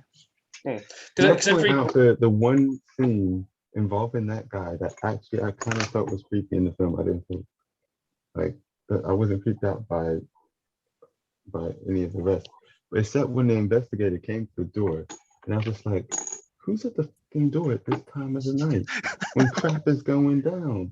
And then she puts on the chain. I'm like, okay, cool, you're smart because you don't got no peephole. All right, good. And you open the door, and he's just there looking like, no hello, just looking. I'm just like, dude, Yeah, he's just eye fucking you're being freaking creepy. To be fair, that scene played out differently than I was expecting. Because when he appeared at the door, because he obviously thought that Father Karras did it. Yeah. So what I was expecting to happen, especially when he threw Regan on the floor and started punching her, I expected that the police officer would get upstairs to see the other priest dead and him bashing him like that. Then it didn't. Then he threw the girl on the floor, started punching her. I was like, oh, he's going to walk in now. And then it didn't. And then he jumped out the window, and I was like, oh, that didn't play out at all like I thought it was going to. I had a bit of a realization when I was watching it this time, because you know the first scene with the policeman and Father Karras where he's like, hey, has anybody ever told you look like a boxer? Yeah. I always assumed that was a reference to Rocky, but this came out before Yes. Rocky. Oh, But hang on, really? he uses specific names. Yeah, he but does, I just thought like, yeah, I don't know. I just Like, I always get thought it, because he does was kind of look a bit like him. But I thought the same thing as Rob. When Yeah. I saw him, before he said you look a bit like a boxer, as soon as I saw his boxing pictures, I was like, wait a minute. He looks a little bit like Rocky. yeah, this is it's an adjacent movie. This is why in the Rocky movies he's got that like Adrian, because he fucking went mental. Do you reckon like the guy who played Father Karras watched Rocky and was like, fucking hell, I look just like him? Probably. No, That's he the would have thing. been like, fucking hell, he looks just like me. I was sat on the sofa and like when it got to that scene, like it was weird. It was like there was a voice in the back of my head that went, "This was 3 years before Rocky, by the way," and I was like, "Oh shit!" Yeah, but even that scene, I was kind of going like, "Are you fucking insane?" Because like he starts talking to Karras. I'm like I've gone back on this since, but like he was going like, "Yeah, there's been a desecration of the church. The Queen Mary, fucking up. The Mary statue's got traffic cones poking out of her. Like, just like yeah, there's been a desecration at the church. Also, some guy got his neck snapped. I was wondering if you knew of anything related, and I was like, fucking hell, that's a bit of a stretch to get him in the story, isn't it? But I'm sort of like, to be fair, he's trying to like find like a through line. Karras is the psychologist, so like he would be probably asking. It's not a bad idea to kind of ask him, like if he knows someone who's sort of done all that. But I was going like, dude, you're drawing lines here that don't correlate with anything anywhere. Like, I really like that scene between them because it kind of shows that Kinderman will change his tactic depending on the personality that he's dealing with. he will randomly connect lines When I see with him, other lines. But no, I really like it because like it starts off with him being like, "Oh, do you want to go to the cinema? Like, have you had lunch?" And when he's just like, "No," like that bit at the end where he's like, "Oh, you don't look like that guy." Like it's yeah, I like that he kind of changes the way that he interacts with him so that he can sort of become a friend kind of thing, and then it ends with that little bit of banter. Yeah, because he knows that the best way is to be friendly, because people slip up when they let their guard down. It's in, the character was apparently influenced by How to Win Friends and Influence People. I think I said wind rather than win then. I think you did. How to win your friends, just punch them in the fucking face. How to win friends. I shat myself. I might have. Kind. But yeah, no, that's something that Good thing Nick's already got the mop out. that's something that's like a bit of a Yeah, I shat myself. Sorry, carry on. No, that's all right. Yeah, no, I've done a Pazuzu. Nick, get my clean diaper. Sorry, Rob. no, I was just saying that's something that's like a bit of a staple of William Friedkin films. But yeah, I really like that kind of character that's like, well, it's again, isn't it? Like you kind of have to do the work yourself a little bit to work out what they're doing. I like it. I like it too, but like I also totally get that can be really frustrating if you don't get anything out of it, because then you're like, why am I doing the fucking work? You're making a movie. Make me understand it, you twat. But then when you do understand it, you're like, oh, that was really fulfilling. Yeah. This was the thing, because sorry, I'm going to start the window thing now. My thing with that completely turned me off to this character is that he goes up the stairs, looks at gets to the top of the stairs, walks around a bit, and then looks up when he sees the window, and he goes, I bet he fell from there. And I was like, you fucking what? And then there's, and like Rob was telling me that he's doing this whole like trying to get information by being friendly thing, but like that's what he actually does think. He thinks that they did fly out the window. But I'm like, just looking at this angle, why do you think that? You're fucking like. I was like, you're insane. Why would you think that? Because like they keep showing where it is, and it's like, right. So if he's coming out of this window at this completely different angle to the staircase, he's got to clear the garden, the hedge, the fence, the pavement, and then roll down this pavement a couple of meters just to even get to the steps. So I don't know what on earth makes you think. And He came from the that's window. exactly what Karras did. That is what, yeah. Because when I was looking at it, I was like, right, they want you to think that the staircase is way closer to the window than it actually is. But just they keep showing you shots where it's like, that's not the case. You can't even see the fucking house. I didn't even notice that, to be honest. Same thing as Alec. But the thing is, they could have, and I don't get what I don't know if it was a director or a cameraman who kind of messed up here, but they easily could have just shot the window, shot the stairs, and left it at that. But they kept including shots where you're looking at the stairs from where it would be, and it's like, wait, how far is that? And what angle is that? Wait, how is that going to happen? I was just like, you can't even see the house. So he had to have gone shot choice. Yeah, he had to have gone. I don't think that is a bad shot choice, because I think that's part of what leads to the conversation about whether the demon won in the end or not. Because for Karras to get from that window to the steps, you would expect that the demon might have had some control over it. So then the conversation becomes, did Karras commit suicide or did the demon kill him? Well, that's what I was going to say. I was going to say, like, it's obvious why it happened with the first guy, because he got bitch slapped out of a window by a demonically possessed girl. And then, yeah, I was going to say, like, I didn't know that was a discussion, but I was literally about to be like, but then that brings the argument, like, did Karras actually jump out the window to send the demon on his way, or is that actually what the demon wanted? My take from this is that if he's cleared like the bit of wall underneath the window, he's already got to have been horizontal and airborne, but also to have just cleared the fence, he's then had to change trajectory mid-air to the right slightly to even get to the stairs. So I'm saying, yeah, the demon did kill him, because there's no fucking way he did that. Well, the more important thing about that set of stairs is that while they're narrower, the only thing I could think of every time I saw those stairs was Joker. So did I. It fucking took the piss out of me, and I was like, no, it's shot like Joker. I was just imagining, like, the cop gets to the top of the stairs and then he goes. It's funny because, like, when I watched the Joker for the first time, I was like, "Oh, the Exorcist steps." Oh, guys! I assume it's not the same location, but it definitely looks like it. It's like all stairs in films are all the Joker stairs, aren't they? And I'm like, shut the fuck up. Everybody. I think it just really invokes that thought. But yeah. But if Ebony asks any of us, we'll deny it. Yeah. No, I know that. Oh yeah, I'm gonna have to shoot. Oh, no worries, man. I mean, dude, like, whatever turns you on, bud. Don't do it by someone's ear like that fucking dick.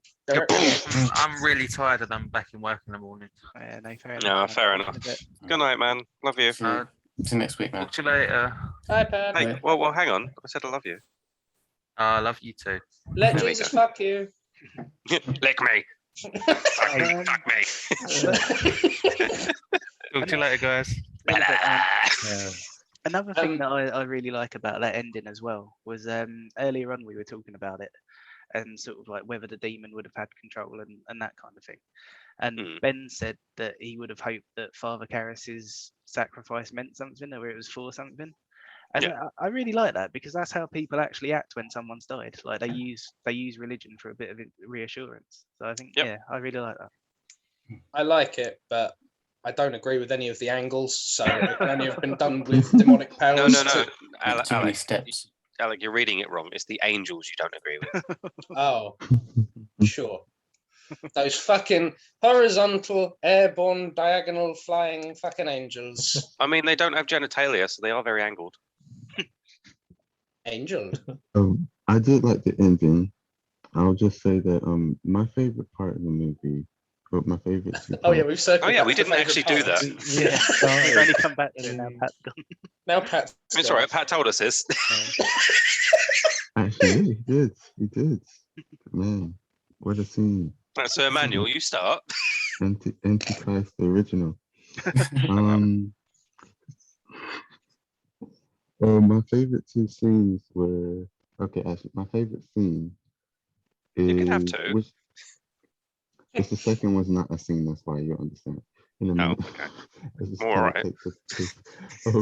My favorite scene is just the whole Arabic kind the shots in Iraq from the start to when he leaves. I just like that whole sequence. And that's A my lot of people favorite point say in the that, film. actually. Why? Um, What makes you like it? I think it was very well done. The attention to detail, I thought the flow worked well. No The kind of windows. the attention to detail in terms of the customs and even how he said goodbye to him. Everything was very. It was just again. It was very believable. Nothing threw me off. Everything was very much. I was just immersed in it. Cool. I liked it. I thought it was good. The heart peels. I thought everything worked really well. Okay, Um, fair. yeah, it was just one of those things. I just liked everything that was happening there. The second part I liked, and this is just because of music, is the music, the theme tune over the credits. I was just like, oh yes, I was singing along to it because I used to play it on the piano all the time at Oh, school. really? Yeah, like it's Feel such it an well. iconic piece of music that when it first comes on in the movie, I was like, For some reason, I just got an image of Humphrey very aggressively playing the piano to the Beyblade theme, just like it's Beyblade. Let it rip. Sorry. I don't have another fart loaded up, so I can't do that joke. Oh, that's a shame. Wait. My favorite scene was actually when he does hit the bottom of the stairs, and Dyer is like, "Do you like renounce your sins and stuff?" But he can't talk, and he starts like kind of pardoning him, like just as like a final sort of Hail Mary, like I'm doing my best here. I thought it was quite point powerful. about that scene. I imagine the hand squeezing was his signaling for that. Yeah. Oh, I didn't. I don't know if that's thought that true, was- but that's how I took it. I really felt for him in that scene. I was like, "Ah, fuck, Yeah. man, that's shit." Yeah, that was Yeah, really it was nice. rough. That's one of the things that, yeah, I think is really cool. Is yeah, it's one of those things that kind of like shows how much they respected religion, like rather than just going like, oh, it's all nonsense, like these are demons kind of thing. Like, yeah, it's a really nice layer that they were actually respectful to it, and they actually showed like what would have happened. My other Yeah. favourite scene is the spider walk because there's spider walk in it, and she vomits blood everywhere, and it's great. But that's not quite as nice. Yeah, like to be honest, after I finished the movie the first time, well, while it was in the epilogue, I was kind of like, did Karras actually die? Like, I think I'm going to be a bit annoyed if he actually died because like he's been through so much. It's kind of shitty. And then they're like talking and stuff, and like the cop and the other priest, and I was like, yeah, I mean the way they're talking, he definitely died. And then I was thinking about it for a bit, and I was like, no, actually, like despite the fact that I feel bad for him, like that's first of all the intent, and like it wouldn't really be that powerful if he didn't die, like because my assumption a lot of the time is that they're trying to be subversive and make you think things when it's not actually true. So when he jumped out, rolled down the stairs, and was there, fair enough, there was loads of blood, and he clearly was in a bad way. But my brain just immediately went back to the conversation earlier where they were talking about how His life got I can't remember. turned upside down. Huh? Nothing. Oh, I heard what you said now. They were talking about how I can't remember the guy's name, the director. William Friedkin. Dickhead. No, in the film. Oh, Burke. Burke, that's it. Also, dickhead. I wanted to say Girk, and I was like, that ain't right. But yeah, they were talking about how with Burke, the way that he landed, not just the fact that his neck was completely twisted backwards, but the way that he landed was like a 1 in 1,000 chance or whatever. So my brain immediately went back to that, and I was like, oh, so because he actually jumped out himself, he might survive. Because okay, yeah, falling down the stairs can be damaging, but as long as you don't land badly, you're mostly going to be all right. But obviously, I was wrong. There's a so Exorcist 3 is all about the friendship between Kinderman and Father Dyer, Mm. and there's a really nice scene in the Exorcist 3 where like they're sitting in a bar, and Kinderman is basically saying like, oh, I don't believe in God because people die, and if people die, then how can God exist, because that's like an evil thing. And Father Dyer's like, you wouldn't want to live forever. And Yeah. and then Kinderman's like, I would, I've got hobbies. Oh man. Well, I that's was the just thing. gonna Like, say to John, I actually agree with what you were saying about the 1 in 1,000 thing. So, yeah, like, because yeah. it definitely flagged up in my head, and I was like, this is clearly what they're doing. No, he's dead. But yeah, like that's totally a thing. When people are like, "Oh, I don't believe in," because I've had the same thought before as well. I've been like, "I don't believe in God," not because he kills people or allows people to die, but because it's always people that seem good, and then you get all the fucking rapists and pedophiles and everything that are totally fine. So like, I find it hard to. And it's like, "Oh, but free will," and no, fuck off. That's wrong. No. Anyway, Free will is wrong. You heard it here first. yes, free will is wrong because it creates pedophiles. Anyway, I mean, no, that's the problem.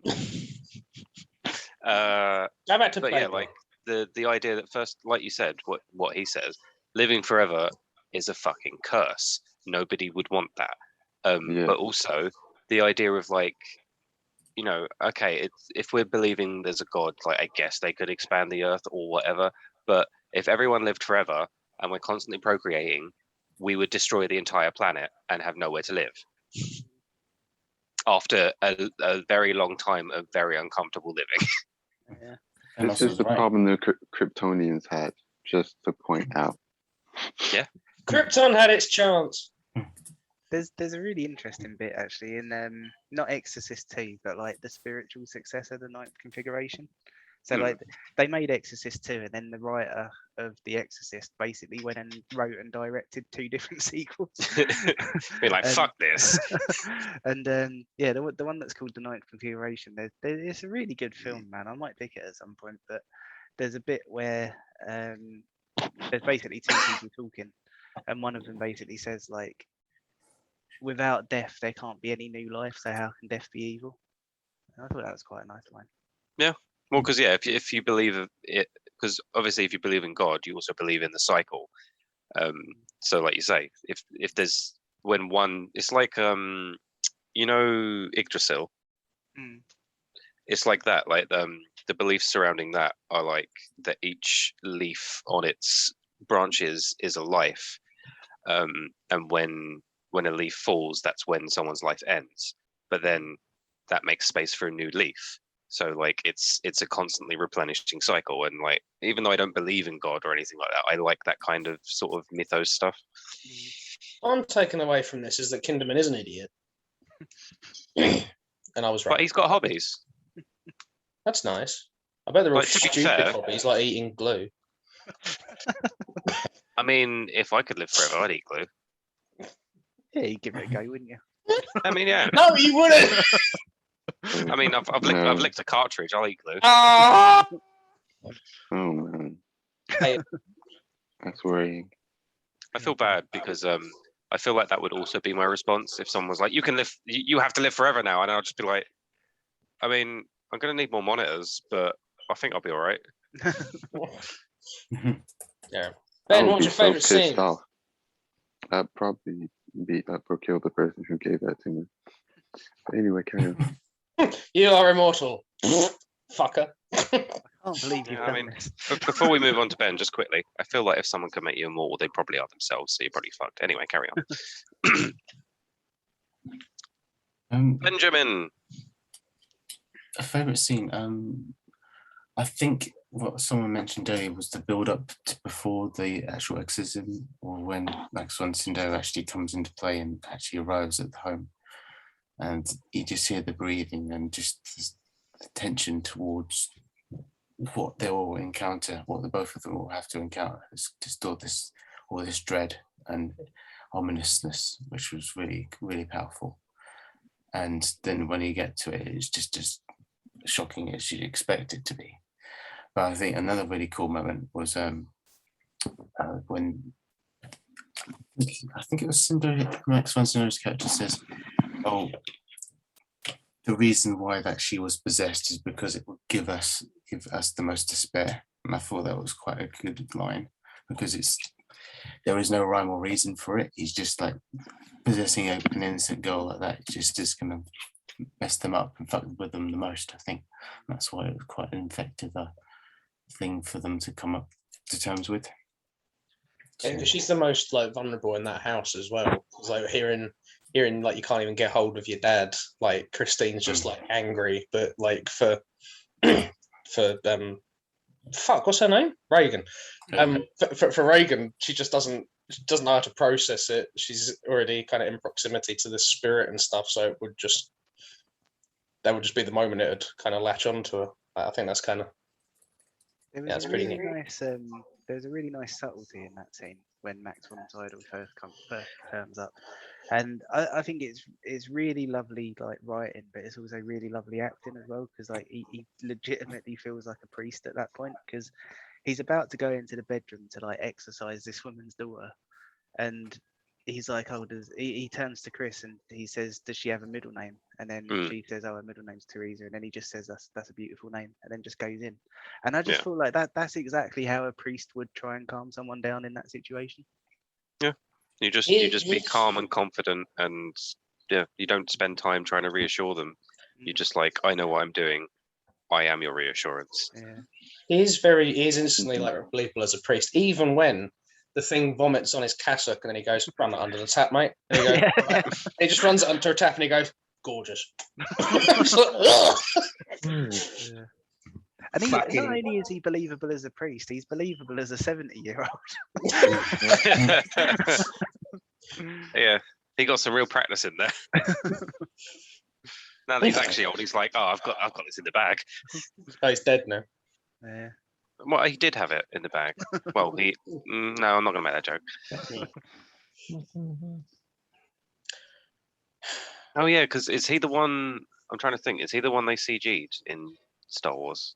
No, he's in Force Awakens, but Kylo Ren kills it. Like it's his first kill that you kind of see. In the first time. Oh yeah. That's right. Yeah. it's really eerie, man, because you look at him in Force Awakens and him in The Exorcist side by side. They're like 50 years apart, but he looks the same. Yeah. Oh, I just thought of another great scene with that exorcism though, because I liked Father Karras's reaction, and it's like he's seen this girl's face, he's seen her talk backwards, he's seen her speak Latin, he's seen her like move shit like telekinetically, and he's also seen "help me" come out as like a blemish on her skin, and he's gone, "Nah, I'm not convinced." She levitates a bed, and he's like, "Fucking hell, we're not mucking about." And I'm like, it says "help me" on her belly. What? In fairness, I think that adds to the realism of it, because it's like, think of it like you being in those positions. You would probably do everything in your power not to believe it, because you'd be like, "That's a load of bullshit, isn't it?" Because like that's also why he tries to catch her out, doesn't he? Because he's like, "Okay, what's my mother's maiden name? Okay, push that drawer out again in time. No, do it now. No, okay, I guess you can't then." Like, because he's believing that it's this girl's like psycho nonsense going on, fucking with things, like not in a magical way, just in a she's set things up to be a dickhead. I just like the idea, like her intestines are spelling "help me," and he's like, "No, I don't know. You could be doing that with like wires or something."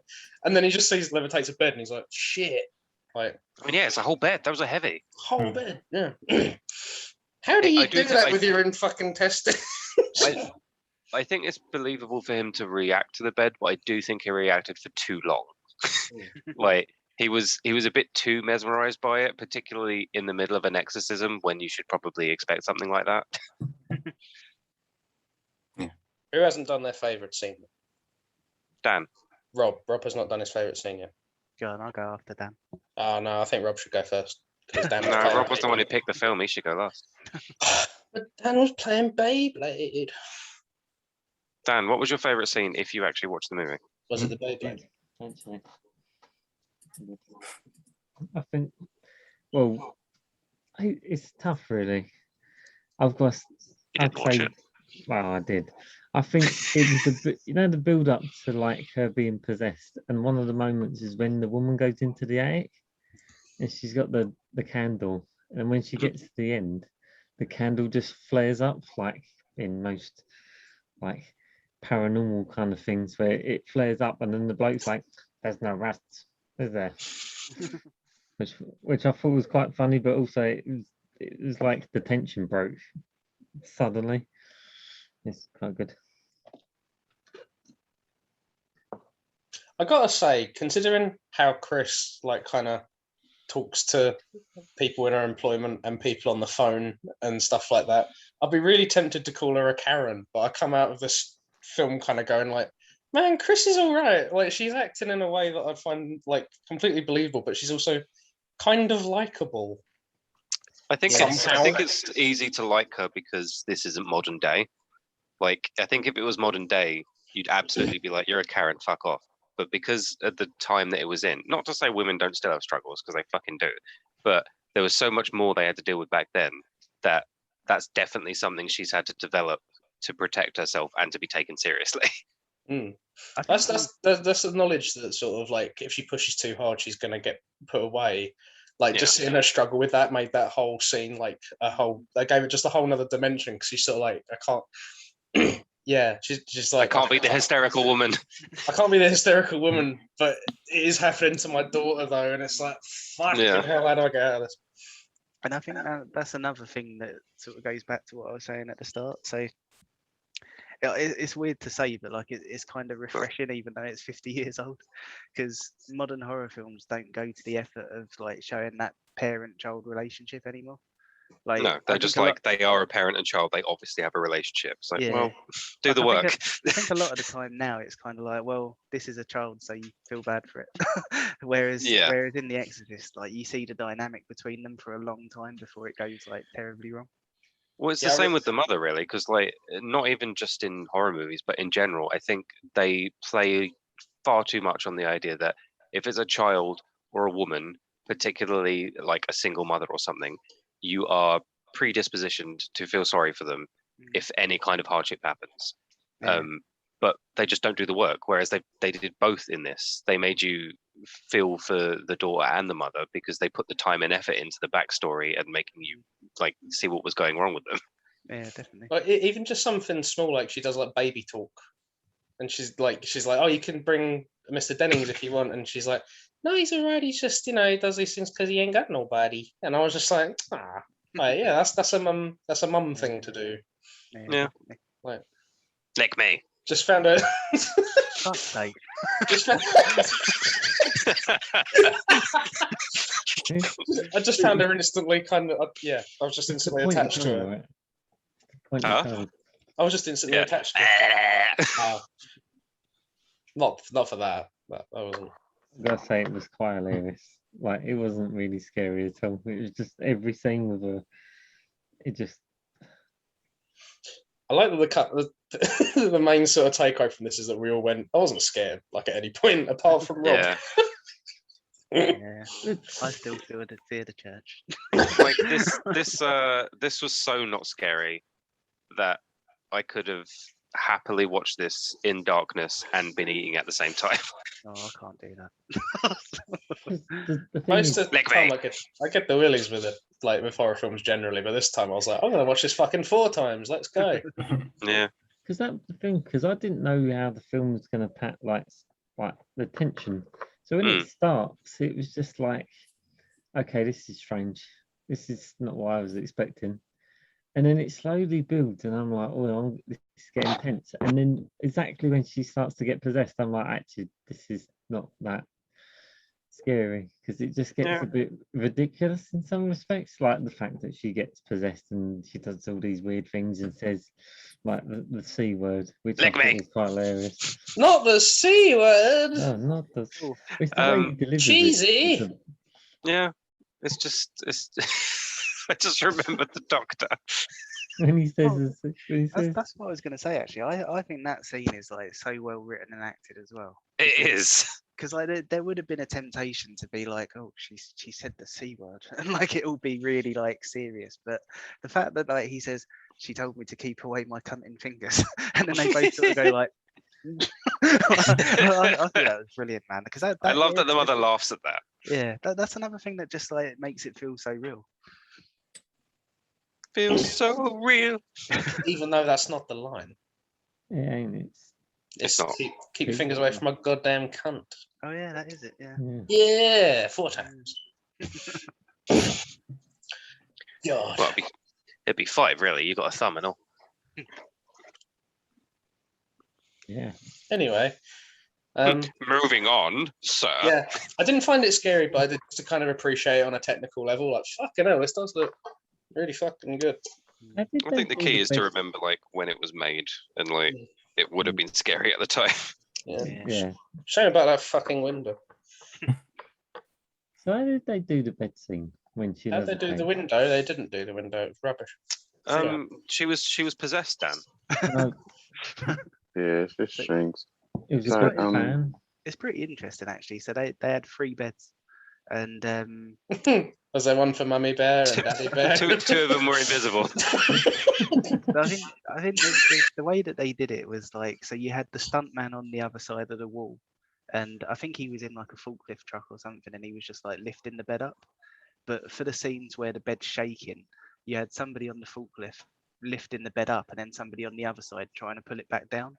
So you had like the effects guy sort of like fighting against the forklift truck. So it was like kind of like, so it looked like a legitimate struggle because it was. No, I mean the actual levitation. Yeah, that's what I'm talking about. No, but that No, was, but Fucking listen. we didn't just bring a forklift if for fun. Like, it's for its lifting capabilities. does she not levitate? You tit. Oh, fuck Oh, it. you mean Reagan herself? Yeah, when she levitates. Oh yeah, I'm not sure how they did that to be honest. I'm in the bed. I'm We just- were the assholes. I'm just liking this idea that Father Karras is going like, you know, everything I just said earlier, but then like it's just like the bed's levitating somehow, and it's like, how are they doing this? And you just hear beep beep beep, and it's like, demon's got a fucking forklift. That just sounds funny. I'm gonna go. But Rob, was there anything else you wanted to ask me before I go? Because I can't remember if you actually managed to. Oh no, that's all right, man. I just generally wanted to talk about the religion in it, really, just because I thought like you're probably the person who knows the most about that kind of thing. So, but yeah, no, it was nothing in particular. I just thought it'd be nice to have you here for it. Thanks, man. Bye. Just Yeah, to later. add to it, I guess. Yeah, like you said, not that it really it just adds to the kind of. It doesn't really add or take anything away from the film, but like yes, exorcisms technically were true. They weren't called exorcisms, but yeah, they were driving out demons. They existed. It was quite rare, or it didn't happen often in the Bible, but it happened at, I guess, key moments.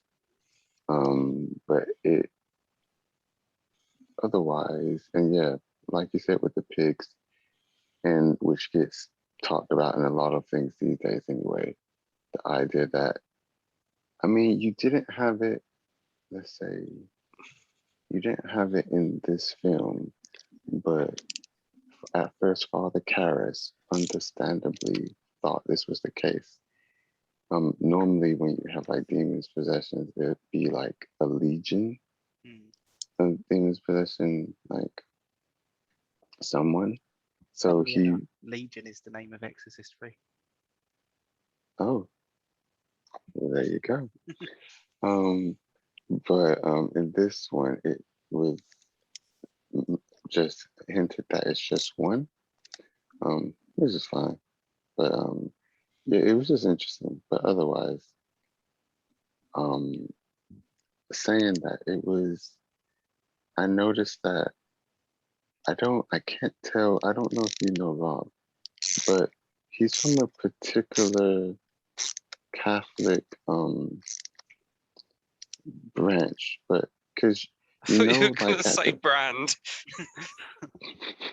He's from might as well. SmackDown. But he has a when he's standing at his kind of pulpit, whatever, breaking bread and doing that, the kind of what's it called, the Last Body of Supper kind Christ of and thing. the Yeah, I was thinking about Last Supper communion. It has a P there, and that's for a specific branch of the Catholicism. But I can't has a remember what, sorry? which. It has a P. A little P. As a part of the symbol on the Oh, pulpit, okay. and that's for a particular branch of Catholicism. But I can't remember The which little one. P stands for particular branch. No, it stands for Jesus. Oh, The Leaning Tower. Jesus. Jesus Christ. Oh, right. But yeah, there's lots of different branches, and again, it doesn't take away or add anything, or maybe it adds something actually. But I can't remember which branch that is. To be frankly honest, I didn't don't know pay that. that much attention. Huh? Yeah, I didn't know that, but I think that's a nice thing that well, it's another little attention to detail, isn't it? It Yeah. doesn't mean anything to 99% of people, but when you do notice it, it's pretty cool. Yeah. So I was just like, oh, okay, cool. That's a nice little thing. Yeah. But yeah, otherwise, I think that's probably the only things I was thinking, really. Yeah. So before you go, should we do Ben's film? Yeah, I've got Oh, to go in a yes. minute really as well. So I'm up Yeah, early. we should go. I'm fucking tired. Ben, what's your film? Well, it's a film. It's completely. That's a good start. It's completely different to The Exorcist. Is it a particular brand of Exorcist? It involves the number 666. Oh, no. It is the 1976 film The Omen, directed by Richard Donner. I didn't know that, Ben. And why are we doing this? Why are we doing this film directly It's after Halloween. The Exorcist? Yeah, that too. But I think it was because it came out shortly after The Exorcist did, and they did like a double feature when it was reissued in the cinema. And there was a two-hander of these two films involving demonic, but well, not so much demonic possession, but just like involving the devil himself or some sort of entity. That was the thing really. So Ben said he was going to pick The Omen, and then I found a poster of a double bill for The Exorcist and The Omen, and I was like, oh, we could recreate this. It is recreated. We have achieved our mission. But hopefully everyone's not going to be bummed out by all this Satanism by the end of next week. I mean, I don't give a shit about Satan. I was born on the 6th of June. That's true. Funnily enough. 6 months. 2 6s. I won't say I do anymore. have many pentagrams. I mean, Rob, I've seen the Omen remake. I watched it on my 16th birthday. Oh, right. Oh, cool. Then you know. Fucking hell, you're just ticking all the sixes, ain't you? Yeah. Also, remember that. this is the 66th pick in Film Club. Yeah. Oh, fucking hell! Bear in mind that my 16th birthday was in 2006. So, And you went to see a film about somebody who was born at 6 a.m. on the 6th of June. Yeah, did in I 1999. also wore a gigantic 16 badge on purpose in the cinema to freak people out. You should have worn a badge that said 16 at 6 a.m. I'm also 16 stone. And they're like, what? Also, your phone window, it says 999, which if you do it backwards, I know, shit, upside down. But no, what would it be if it was upside down? Maybe 666. Oh, okay. Yeah. But you didn't know that one, did you? No, I never would have thought of it. Yeah. Oh, Ben got it. Yeah. Is it I didn't actually hear what you said, 443? sorry. just quoting Slipknot. Anyway, see you guys. Bye. Good night.